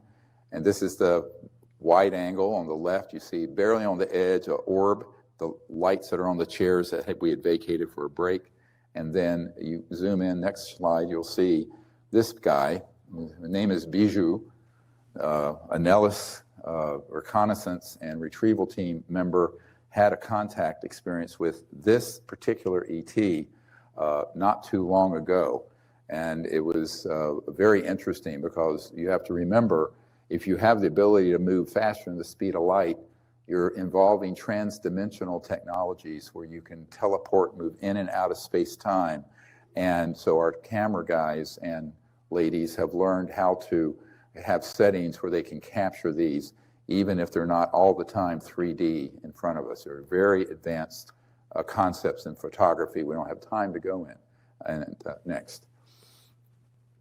That was it. So what I'd like to do now, we were going to have Q&A from 5 o'clock to 5:30. It is now 5:30. I don't know, maybe we can do 15 minutes. Is that all right? We're going to eat into your dinner time, but knowledge is more important than food. Knowledge is food. So I don't know if we had a number of questions that people had submitted that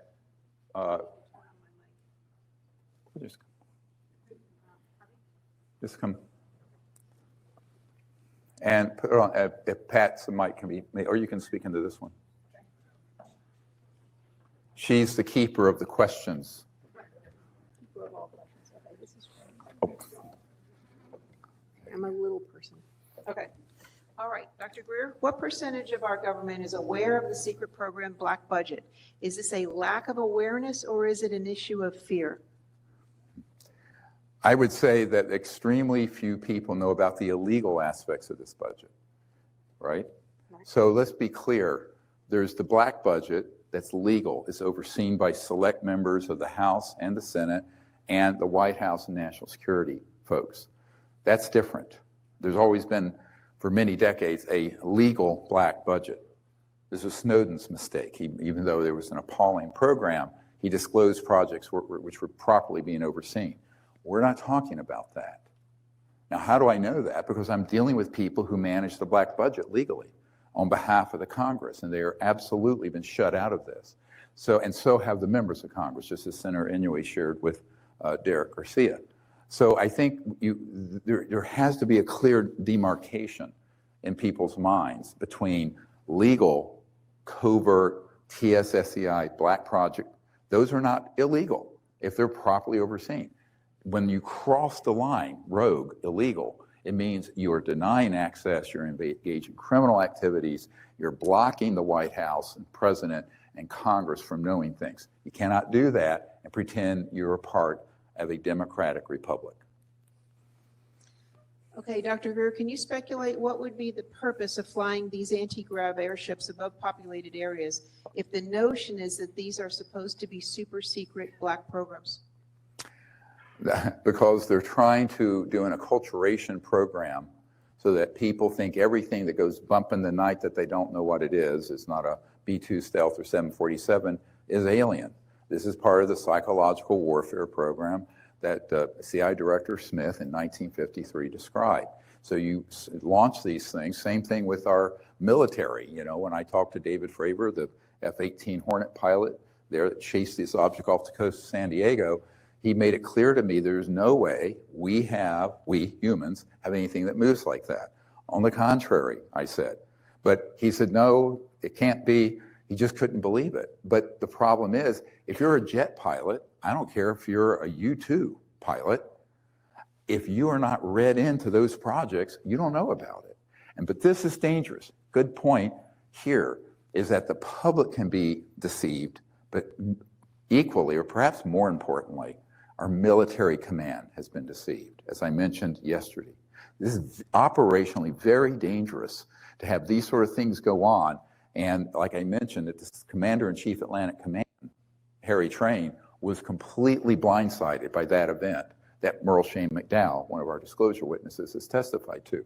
So over the public, these events can happen over populated areas because they want to get people aware that these are real, UFOs are real, but in a acculturated way.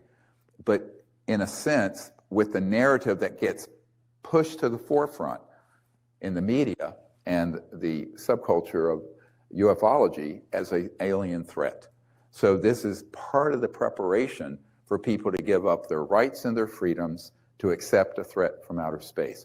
It's a long-term project, and we're coming to a head on it, which is why we need to get that narrative back, and we need the Congress to tell the truth and the media to begin to tell the truth. Yeah. Okay, do other Earth governments react the same way to their forces that have seen secret things?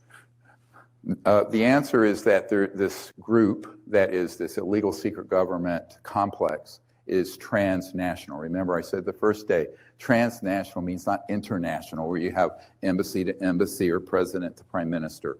It's transnational, but it's global. So the first time I went into the skiff up here in DC, and I said, see that map of the world over your head? Erase every geopolitical line between Canada, United States, Russia, China, Poland, etc. Doesn't exist for this operation. It absolutely does not exist. They move around the world. How else were they in Indonesia running this project?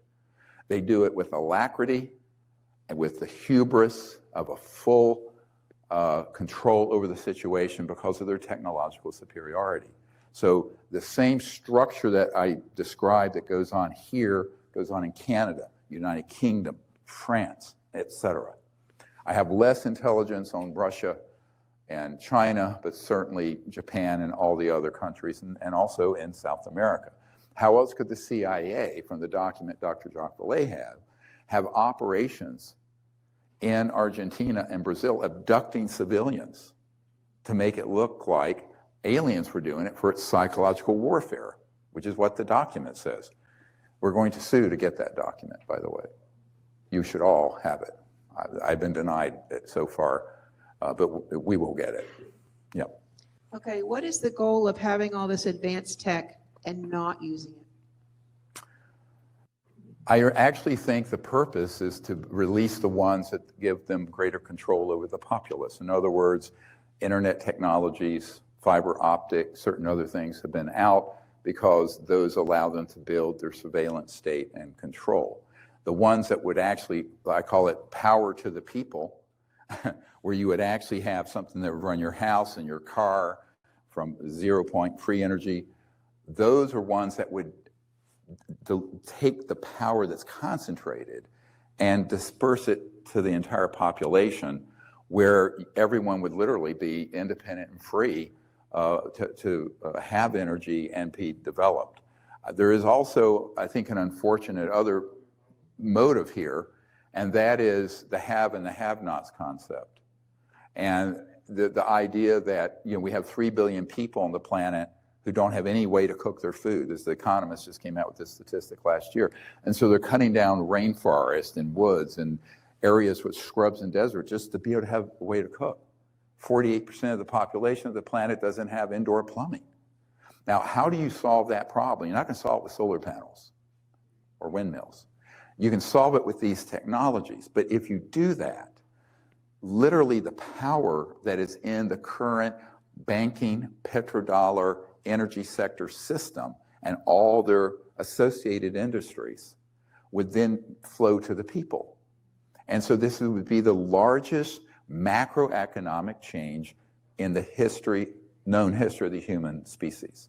And so to hold on to that power, that centralized power, global elite power, almost anything will be done by this group.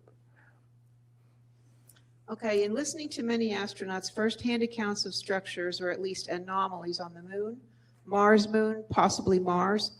Are these structures there? And if so, how did it happen? And what are the implications for humanity?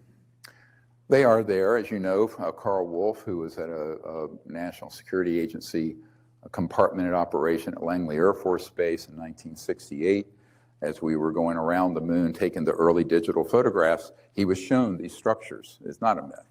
I have also had it confirmed by scientists at the Goddard Space Flight Center that some of the images that came back from the early Mars images did show pyramid and other shaped objects and debris clearly that are ancient. Now, my understanding is those were very, very, very old, but on the moon, there were some structures that are fairly new, and I have spoken to a Navy SEAL who was for 2 weeks on a project where they were going back and forth with these electrogravitics out to that moon base, which is a classified facility on the moon. But in the early days, of course, there were only the debris of evidence of a prior visitation. And think on Mars, a civilization that may have gone the direction that the extraterrestrials right now are trying to prevent us from going. Because many civilizations have reached exactly where we are, they become extinct, blow themselves up, get into wars, endless wars, biosphere destruction, etc. So this is why we are at an existential crisis. And it's not going to be solved by the old thinking. It has to be solved by new thinking. Okay, you have room for one more? One more. Okay. In NASA's Artemis program, NASA's return to the moon to repeat of the Apollo program, is this proxy for a new Cold War? Well, all those efforts that are going, most of them are, of course, really being done in the private sector. They have to understand that the technologies they're using, of course, SpaceX and all of them, are circa 1940s Werner von Braun, but just better computer systems and what have you. But obviously, those projects, in my opinion, are to keep up the appearance that we're actually doing something with space. And it's sort of a diversion. Now, in all honesty, my uncle, who worked on the lunar module, he was not read in to the Northrop Grumman projects dealing with this. So I think most of the people in NASA and in those companies think they're doing the right thing with the technologies they have access to, even though they're using 75, 80-year-old technology that was Werner von Braun's rocket system in a more sophisticated way. They're not knowing this. It's unfortunate, but that's, again, the failure of the press and the government to bring these technologies forward for peaceful use. Whether or not there is another agenda there, I have no personal knowledge of. I just think that it's misguided, and there are much better ways to go to the moon and elsewhere than firing rockets that are damaging the upper atmosphere. Thank you, Dr. Greer. Yeah. All right. Well, look, thank you.